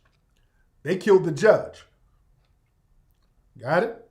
This was going back and forth. So they got the judge, but in the shootout, John Jackson got killed and some of the other brothers got killed. So in retaliation for that, in prison, George Jackson kicked off another revolution. They killed 5 white people. It was going back and forth. They meant business, dude. You kill 5 of ours, that's how many of yours gonna go. So back in the prison, George Jackson kicked off another riot. They got a gun in prison. They start shanking white COs. They killed 3 white COs and 2 white snitches. Oh yeah, y'all better look this history up. And George Jackson, in this situation, he martyred himself for the cause. Some people say he was trying to escape. George wasn't trying to escape. He knew that they would, he wasn't going to get away. So he went out to the yard with his gun and then they killed him. He martyred himself for the cause. Now, let me tell you something. This is why I told you history is very important.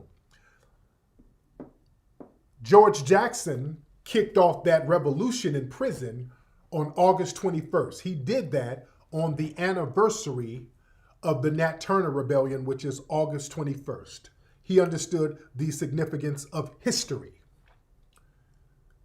You understand? He did that on the anniversary of Nat Turner's rebellion. He understood the psychic significance of that. You understand?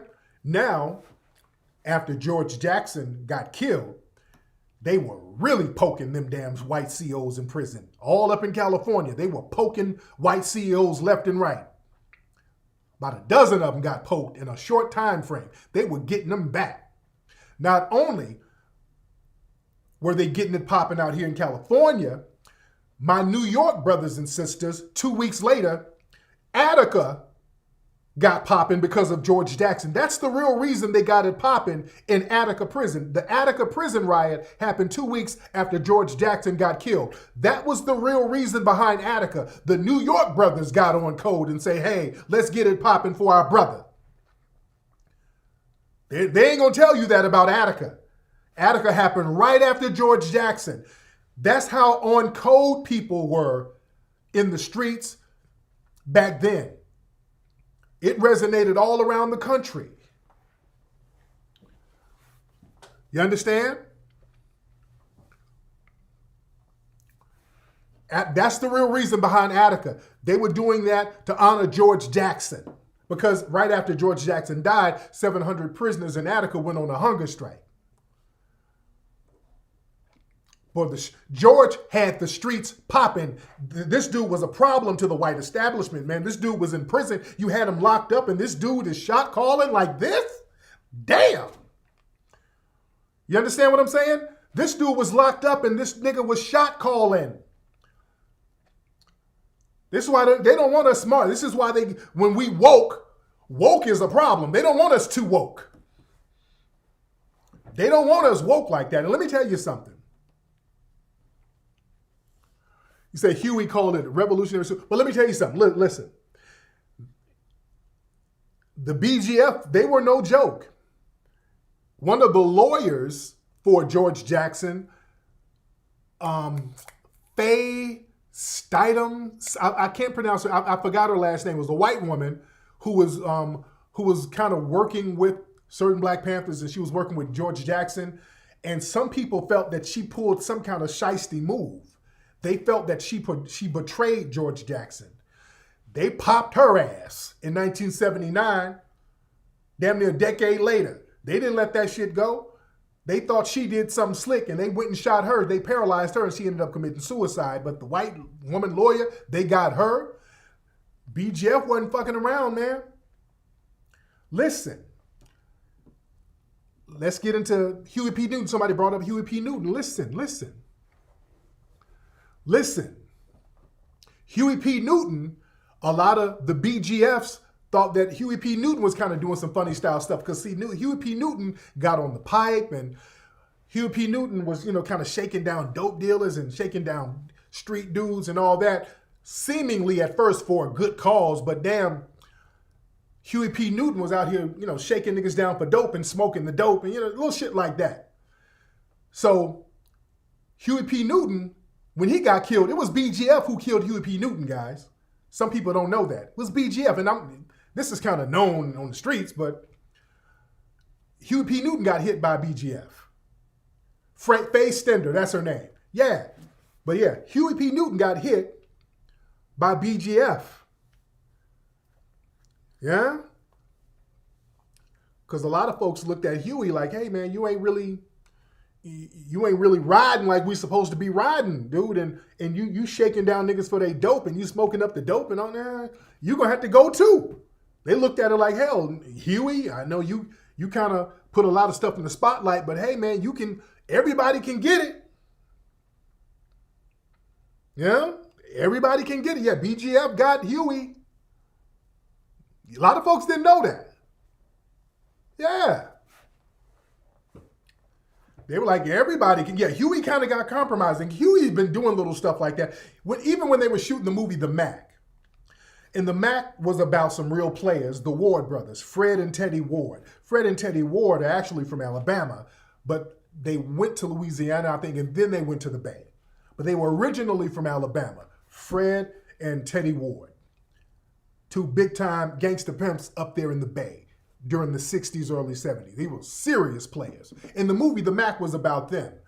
And when they were filming the movie The Mac up in Oakland, they had to move out of Oakland because Huey P. Newton sent some goons up there to shake them down. Like, hey, man, y'all doing a movie up here, y'all gonna have to let us hold something. We're gonna tax you for shooting the movie up here. They were like, well, damn, we gotta go down and shoot the rest of it in L.A. But when they were in the Bay, shooting the scenes in the Bay, Frank Ward and Teddy. Frank Ward. I said Fred Ward. I'm thinking about the dude from another show. Frank and Teddy Ward. So the Ward brothers were were kind of the protection of the film crew. And the Ward brothers weren't going to let them, they ain't shaking us down, nigga, fuck you. So Frank Ward got killed during the filming of the movie The Mac. And some people said that Huey P. Newton might have had something to do with that. Some people said that Huey P. Newton might have had something to do with Frank Ward getting killed up there. You understand? The Ward brothers. Yeah, if you look at the movie The Mac, and the Ward brothers are actually in the movie. That whole thing where they did the players' ball, those were real players. Those were not actors. The only people, like a handful of actors, but those were real Street niggas in that shit. Yeah, all the Bay Area players, all my Oakland cats, y'all already know. Y'all know where I'm going. Y'all already know. I'm not saying Huey wasn't informing. But Huey was shaking folks down. That's known. Huey was shaking people down for their paper. He was using his, position. He'd been shaking motherfuckers down for a long time. And I guess in the 80s, they were like, hey, you can get a piece of this action too. Yeah? They were like, you can get a piece of this action.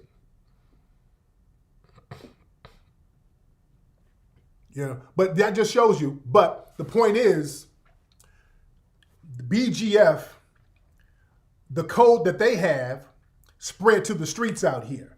And that code, even if cats aren't BGF, that code still resonates out here. Family, remember that BGF Black Panther code, there's a reason why you had some real rah-rah brothers. If you saw a black person being harmed, we got to take off. We got to get down with that. That was the mantra. If a black person gets harmed by a race soldier or whoever, everybody's going to have to get a piece of the action. That's what it is out here. That's why you don't see people out here on the streets of LA filming while somebody's getting beat up. That's why you don't see that shit. In other cities, people be like, come on, man, that's fucked up, nigga. Why you doing that? That ain't cool. You don't see that shit out here. Somebody filming somebody getting beat up. Man, please. You don't see that shit out here. Niggas gonna get busy. And the one time we did see video of our brother Kizzy out there by Imperial, the last time somebody got shot on video, remember the brother a couple of years ago who got shot? Brother Kizzy got shot out there near Imperial. He was riding his bike and the race soldiers came and shot him. And I think they got the aftermath of it. It might have been on somebody's Ring camera or something.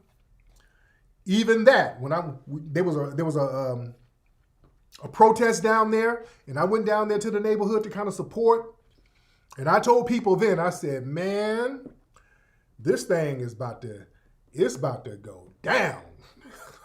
Nigga, I'm getting a feel I'm getting a pulse of the streets out here right now, and niggas do not like what happened. And these niggas ain't talking about protesting. So I said, let me go and get up out of here, because this is about to go left at any moment. And sure enough, it did. Like a week or so later. Yeah, there were protests, but yeah, a lot of folks didn't see the people who wasn't protesting. That's what y'all didn't see. Yeah, over there on 109th, yeah, nigga. Shout out to the Pan-African Report. Shout out to my guy, 109th and Budlong. Yeah, everybody wasn't protesting. Y'all saw the people protesting, but I said, yeah. I said, this is about to go left. And nigga, what happened? Some people retaliated. They caught 2 cops slipping in Compton. They ambushed those cops in Compton. They ambushed them cops in Compton, and not only did they ambush those cops and shoot them, niggas went to the hospital afterwards and told the police, hey, we come to finish the job if you think we bullshitting. Them niggas went to the hospital after they ambushed those cops. Niggas went up there to the hospital and told the police, fuck all of you. Niggas weren't playing like that, dude. These dudes don't play like that out here. Yeah, I knew that was coming. That's why they kind of tread lightly with that shit out here. They ain't gonna be doing all that stuff on camera. That prison, those prison rules still kind of rock out here. You know? Them prison rules still, you know. When did this happen? Was this last year? This might have been a year ago. Yeah, look this up. This was about a year ago. You know? Yeah, Rodney King wasn't filmed by a brother. A white man filmed that. And look what happened with Rodney King. Shit. Look what happened with Rodney King when Rodney King got beat up. And what happened? Shit. Yeah? But listen, yeah, a lot of prison rules on the streets out here. Niggas, one of the rules, you don't let nobody take out one of your people. That's just one of the rules. You don't let nobody take out your people without some kind of retaliation. That's just the mentality. That's just the way it is. And again, that comes from that BGF thing, man, that BGF prison code. The BGF Black Panther thing. Family, there's a reason why Tupac, whose family's Black Panthers, whose family was connected with BGF, there's a reason why when Tupac saw some black people getting roughed up by some suspected white supremacists who were in law enforcement, who were undercover, roughing a black person up, Tupac jumped out and started bussing. There's a reason why. Where do you think that mentality come from? You understand? When Tupac was out there in Atlanta, he saw some people getting roughed up. Tupac jumped into action. Where do you think that mindset come from? Where do you think that come from? Where do you think that came from? That came from that BGF Black Panther thing, man. He got that from California. Tupac got that from the town. He got that from Cali. That's the Cali shit right there. And beat the case, which really pissed them race soldiers off. Yeah? He got that shit from out here. You know what it is. You're not, as part of the rule, you don't ever let no white person or whatever beat up a black person. Me and my partners, we done hopped out the car on folks, some essays jumping on sisters and all that. I've talked about that before. Just on GP, you don't ever let that happen. You don't ever let anybody harm a black person, especially if they're non-black. That's a no-no. That's a major no-no, nigga. You don't ever let, out here, you do not let non-black people put a finger on a black person. Remember out there in Compton at that beauty supply store? We talked about that a few years ago. An Asian dude tried to get bold and roughed the sister up at a beauty supply store in Compton. Brothers went through, smacked that dude all the way up. Then the cops came. They went in on the police too. Shut that damn store down. A black woman owned that store now. They had to sell that shit. That beauty supply store, they sold that shit. A sister owned that shit. That's like Kiki's Beauty Supply. A sister owned that shit now. Them Asians had to go. They had to bounce. Now, you're not going to do that. Now, y'all not doing that. Y'all better understand how this shit rolls. See, there's somewhat of a code out here. This is why they got to do all this crazy surveillance all the time. They got to do nonstop surveillance on people. They treat it like a militarized, occupied zone. It's heavy. Yeah? Just giving y'all an idea how the street politics work out here. Yeah? Speaking of hip hop, speaking of music, let me show y'all this article I saw. Another one of these democratic tricks that they try to use. Hold on, let me show y'all this article. Because, see, they're going to try to run all types of game on us. Look at this. Because they don't want to give us no tangibles. They want to run all types of game on us. Hold on. This came out this week. Look at this BS. Instead of giving us tangibles, they want to try all of this old symbolic nonsense. Look at this. Congress says November is officially National Hip Hop Month. Thanks to Congress. Man, if y'all don't sit down, hip hop is my life. Hip-hop is what gave me knowledge of self. Hip-hop is who I am. Congressman Jamal Bowman, sit y'all ass down. Come on. Come on. Sit y'all ass down. Sit down. If y'all don't stop. Family, we ain't going for this nonsense. Hit that thumbs up button, hit that like button, hit that thumbs up button. There's a lot of us in here right now. Hit that thumbs up button. Speaking of hip hop, where's this picture? I saw something very funny. Speaking of hip hop, rapper Young M.A., and I like Young M.A. Did y'all see this? There's a video of Young M.A. Hold on. This was trending earlier.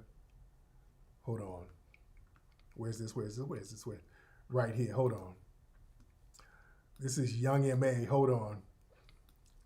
Look, Holly Berry all smooching up with Young M.A. Hold on. Hold on. Oh my gosh. Y'all don't understand. Wow. Love, man. Love, man. Hello. Oh my. Nigga, look, Young M.A. got an erection for real. Young M.A. got a real erection. Her strap-on got hard. Boy, Young M.A. is in stud heaven. Shout out to Young M.A. I ain't mad at you, pimpin'. Young M.A.'s dildo got hard. Young M.A. started producing semen. She got some sperm cells that grew up out of Young M.A., but shit.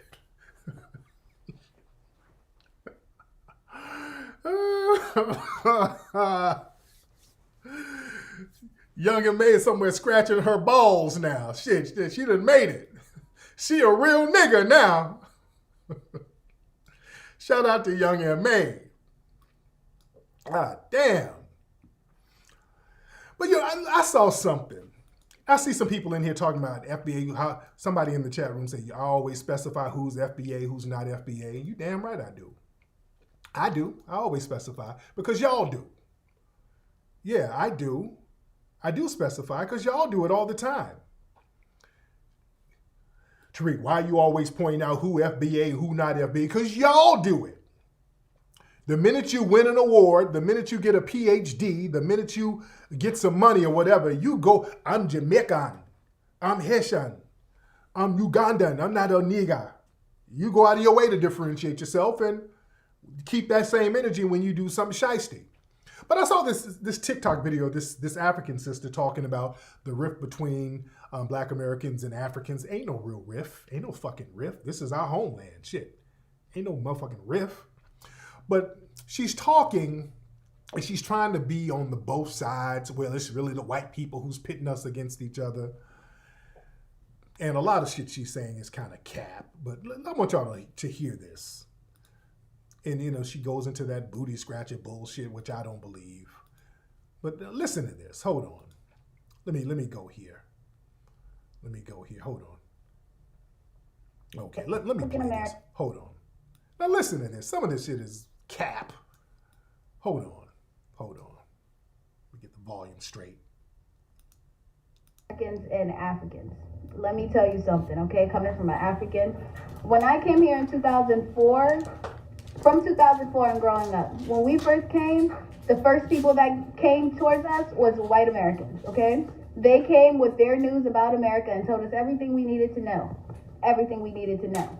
First of all, they told us about black people, how lazy they were, how they're the least educated in America, they bring America down. Now, of course, they didn't say it exactly like this, but they would take us to the...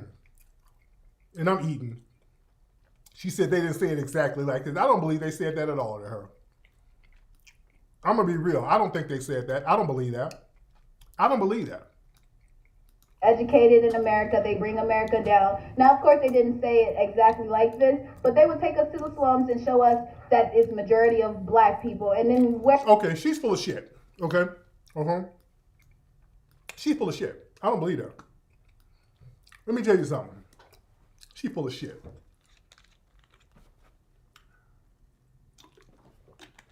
I don't believe that. Somebody said don't eat and talk, brother. Nigga. I don't believe that. I don't believe that. I don't.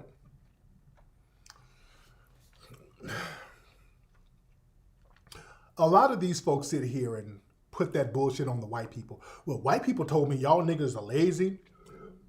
I don't believe that. I know white people say shit like that, but I don't believe that. Because a lot of y'all sit up there and say that shit yourselves. White people don't tell you that. A lot of y'all sit up there and y'all be saying that shit among yourselves. What is my wife? Hold on. What's up, Aaron? You there? No, I'm still live. What's up? Okay. I'll call you in a minute. Okay. Listen. Yeah, the white people say y'all lazy and all. I don't believe that. Y'all be saying that shit amongst each other.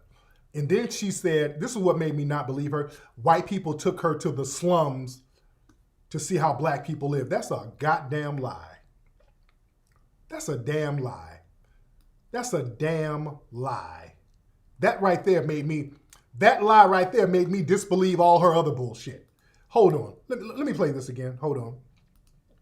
About black people, how lazy they were, how they're the least educated in America. They bring America down. Now, of course, they didn't say it exactly like this, but they would take us to the slums and show us that it's majority of black people. And then okay, right here, she's full of shit. First, yeah, they said how black people are lazy. They bring America. Well, they ain't say it exactly like that, but they didn't say that. They didn't say that. That's her shit. Then, yeah, they came and took us to the slums. What slums? What slums? Foundational black Americans don't live in no damn slums. Let's get some shit straight. Right there, show me you lying your ass off. We don't live in no damn slums. We've never lived in slums. What are you talking about? White people took her to the slums to see how black Americans are living. What slums do we live in? What the hell slum? We don't live in slums. Even our hoods are scenically nice looking. We don't live in slums. We don't live in filth. We got to clear some of the bullshit up. Foundational black Americans, we've never lived in slums or filth. Historically, even in the slave quarters, they weren't filthy and slummy. Have y'all visited slave quarters before? The way black people built their slave quarters, even with the limited resources, they were pretty well put together. They weren't dirty and filthy. We never lived dirty and filthy, family. As a collective. Now, you might find a dusty hood rat and a raggedy nigga here or there, a crackhead or something. No. Foundational black Americans, we've never been no dirty, filthy ass people. I ain't talking about crackheads now. Let's be clear. I ain't talking about drug addicts. No, even Detroit, now an abandoned neighborhood where don't nobody live. Don't say, okay, don't nobody live there. Don't go to an abandoned area. The dilapidated places in Detroit, don't nobody live there. In Baltimore, just like some of those right wingers, with Kim Klacik, remember she was in Baltimore? Look, I'm in the ghetto. Look, I'm in the ghetto, guys. Look at what the Democrats have done in this ghetto. All these abandoned. So you go walk down an abandoned area talking about this is a black neighborhood and ain't nobody lives there.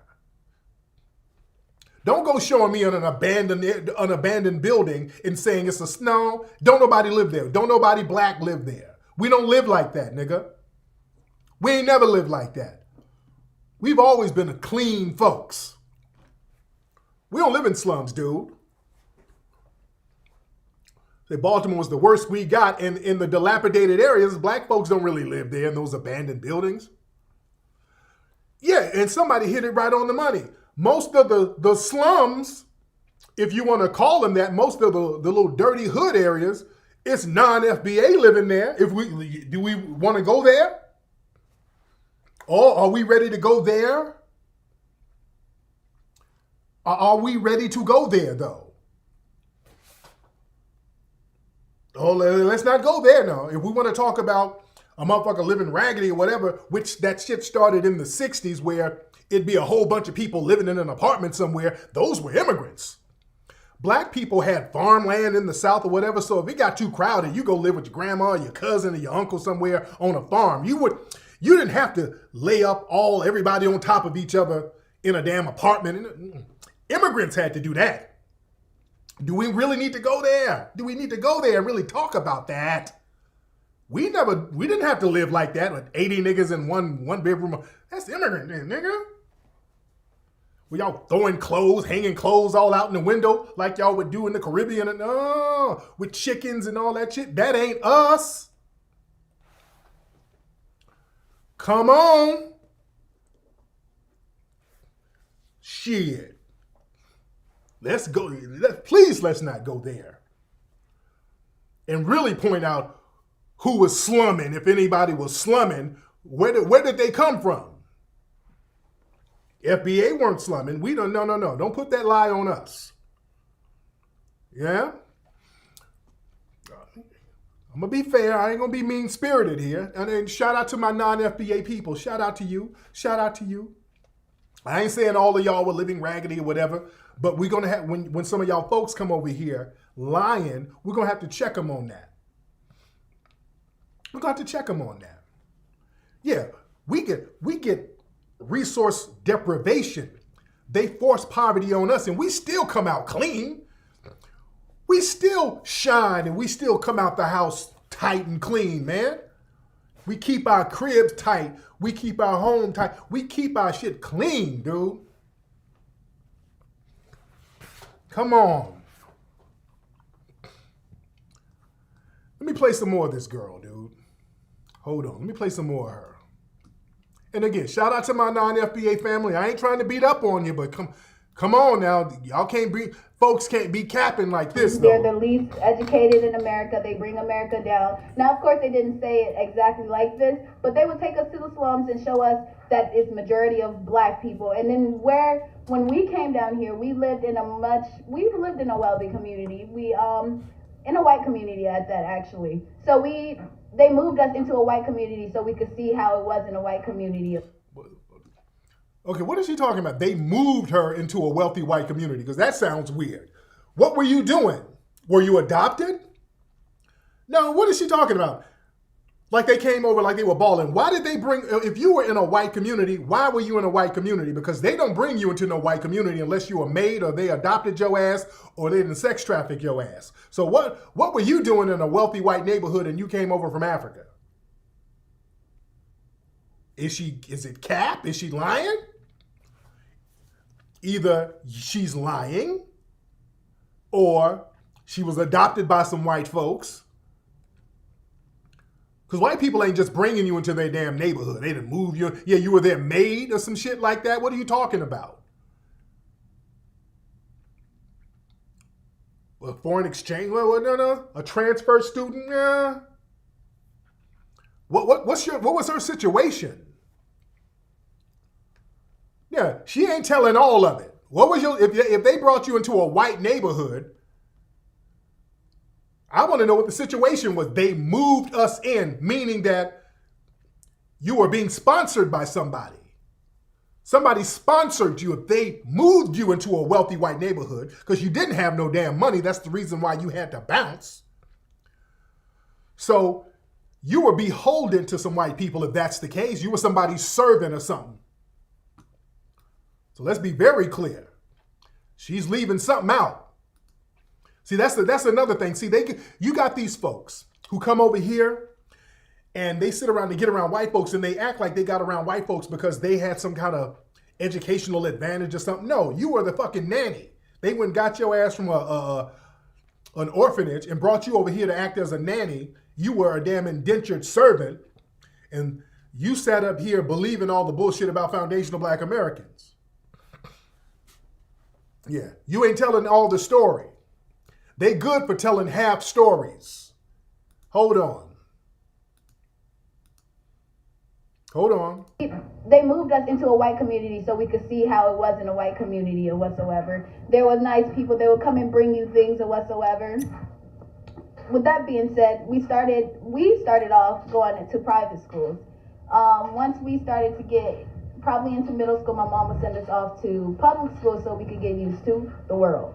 Now, when we go here, mind you, we were going to a school with a bunch of white people who, I mean, it was a Christian school, so of course they learned to like us, love us, or act like if they were acting, they did great, honestly, I'm not gonna lie. But yeah, with that being said, we started going to public schools, and we ran into Black Americans at this time, and the first thing that we experienced was being called African booty scratchers. Oh, don't you guys have AIDS? Aren't you guys naked? Da, da, da, da. So no, man. I don't believe that. I don't believe that. That's bullshit, man. Black folks don't sit over here talking about y'all Africans got AIDS. You African. That's a stereotype that y'all have of us. That's a fucking lie. I don't believe that shit. Black folks, we're not dumb. We're not sitting over here talking about, oh, y'all got AIDS and shit. Damn, you African booty scratchers got AIDS. You a goddamn lie. Nobody said that to you. Nobody said that to you. That's dumb talk. Niggas don't believe that. Hold on, man. And they use that to justify their anti-FBA hate, by the way. Hold on. Americans at this time, and the first thing that we experienced was being called African booty scratchers. Oh, don't you guys have AIDS? Aren't you guys naked? Da, da, da, da, da. So the media you guys had here to show you guys the lower part of Africa, the part that they didn't want America or Black Americans to see, is what you guys judged us off of. Whereas we judge you off of the news that the white people had for you guys, but the lower part of you guys. So it plays both ways. They show us or tell us or give us knowledge about the lower class Black Americans, and then they give you guys knowledge about the lower class Africans. That's just how it is. Okay. That's a lie. First of all, Black folks, we go over there with open arms. We go over there, so brother, sister. We go over there with resources. Y'all don't let us over there without no money. We know what it looks like over there. We go over there helping out. We don't go over there calling people names. We don't have a fucked up name for African people. We don't go over there calling nobody names. We just don't. We don't go over there shysting, running scams. We just don't. And we don't really trip on y'all like that over there. Y'all, we're not sitting around discussing what's going on with African people. We're not discussing that. We're just not. We're not sitting around in a huddle hating on you. You have nothing to hate on. We're not hating on you. We don't have any stereotypes or whatever about you. We're over here living our life doing us. But y'all the ones who get over here with white folks, as she said, she gets over here with white folks talking greasy about us. See, we don't get with white folks talking crazy about no damn African people. We don't get with white folks talking about them niggas be living in huts. We don't do that. You just admitted you get with white folks and y'all sit around talking greasy about foundational Black Americans. You see? So it ain't both sides. Miss me with that both side bullshit. There's too much disrespect from that side, and that disrespect is not cool. But I digress. Again, shout out to my non-FBA family. I ain't trying to beat up on you. Yeah, we don't. For some reason, the way some of these, the coon class, and I'm just talking about the coon class from these places, they love sitting around talking shit about us, projecting jealousy. They're the ones all in our chat rooms. We're not in none of your chat rooms. Hey, nigga, what you doing over there with your AIDS? We ain't in your discussions. How many niggas over here in the chat room complaining? Fuck y'all FBA niggas, Akata. Fuck your money. Where's that museum, nigga? They stay in our mix. We're not over in your mix at all. We ain't tripping about what you doing. Yeah? But again, shout out to the family. Shout out to the family. The cool folks over there. Shout out to the cool folks over there. But again, my thing, that the whole Pan-Africanism thing, the one-sidedness of it, it's just not there no more. We're just not doing the one-sided Pan-Africanism. Despite what y'all boy says, hold on. Despite what your boy has to say, hold on. Ladies and gentlemen, despite what this brother, y'all boy, despite the Prince of Postmates, despite what he has to say, the Pan-Africanism is just not popping. It ain't popping. It's too one-sided. We can't do the one-sided Pan-Africanism. And look, the Prince of Polish sausage, look, and I'm not trying to beat up on him too much, but some of these videos that the Prince of Pretzels keep making, this nigga thirst trapping, this nigga sitting here with his shirt off, thirsting for women, the Prince of Piggly Wiggly. This nigga, hold on, listen to this nigga, hold on. I'm not trying to beat up on him, but damn, hold on. Just know the feds and the FBI watching. Of course. That goes without saying, my brother. That goes without saying. That goes without saying. How is the school coming? We pushing, brother. We pushing. I got a big booty and it's juicy. You better cut it out. She said she got a big booty and it's juicy. Sisters, let's do the work first. Don't worry. We're going to make love. Oh, we're going to make some love. You better believe that. Okay. But let's do the work first, my beautiful African queens. Let's do the work. Good. Let's do the work. This nigga sitting here, Lord Jesus. This nigga sitting here, shirt off, his titties is out, thirsting for some cookies. The Prince of Patti LaBelle Pies is sitting here, titties all out, letting his titties breathe. Lord have mercy, Jesus. Make it stop. This is the Prince of Push-Up Bras. The nigga here letting his titties breathe, talking about smashing the cookies of the African queen. Lord. That's your Pan-Africanism right there, ladies and gentlemen. That's your Pan-Africanism movement right there. I throw my hands to the Lord. My hands are to the Lord. I can't do nothing but pray. The Prince of Pillsbury Dough is just doing too much. That's y'all boy. The Prince of Peanut Butter and Jelly, that's y'all boy though, man. Hey, more power to the Prince, dude. Anyway, guys, that's been today. I've been on here a long time, and we've been chopping it up, man. This was one for the records. Y'all, look, my book sold out. The pre-order sold out tonight in like 30 minutes. But check again tomorrow. The link right here to pre-order my new book, Foundational Black American Race Baiter. My new book is going to be available December 1st. You better pre-order it now on Amazon. Go to minkslide.com to hear our Funk on Wheels EP. Ladies and gentlemen, we still need the family to contribute to the Hidden History Museum. Go to hiddenhistorymuseum.com. Follow me on Instagram at Tariq Elite, ladies and gentlemen.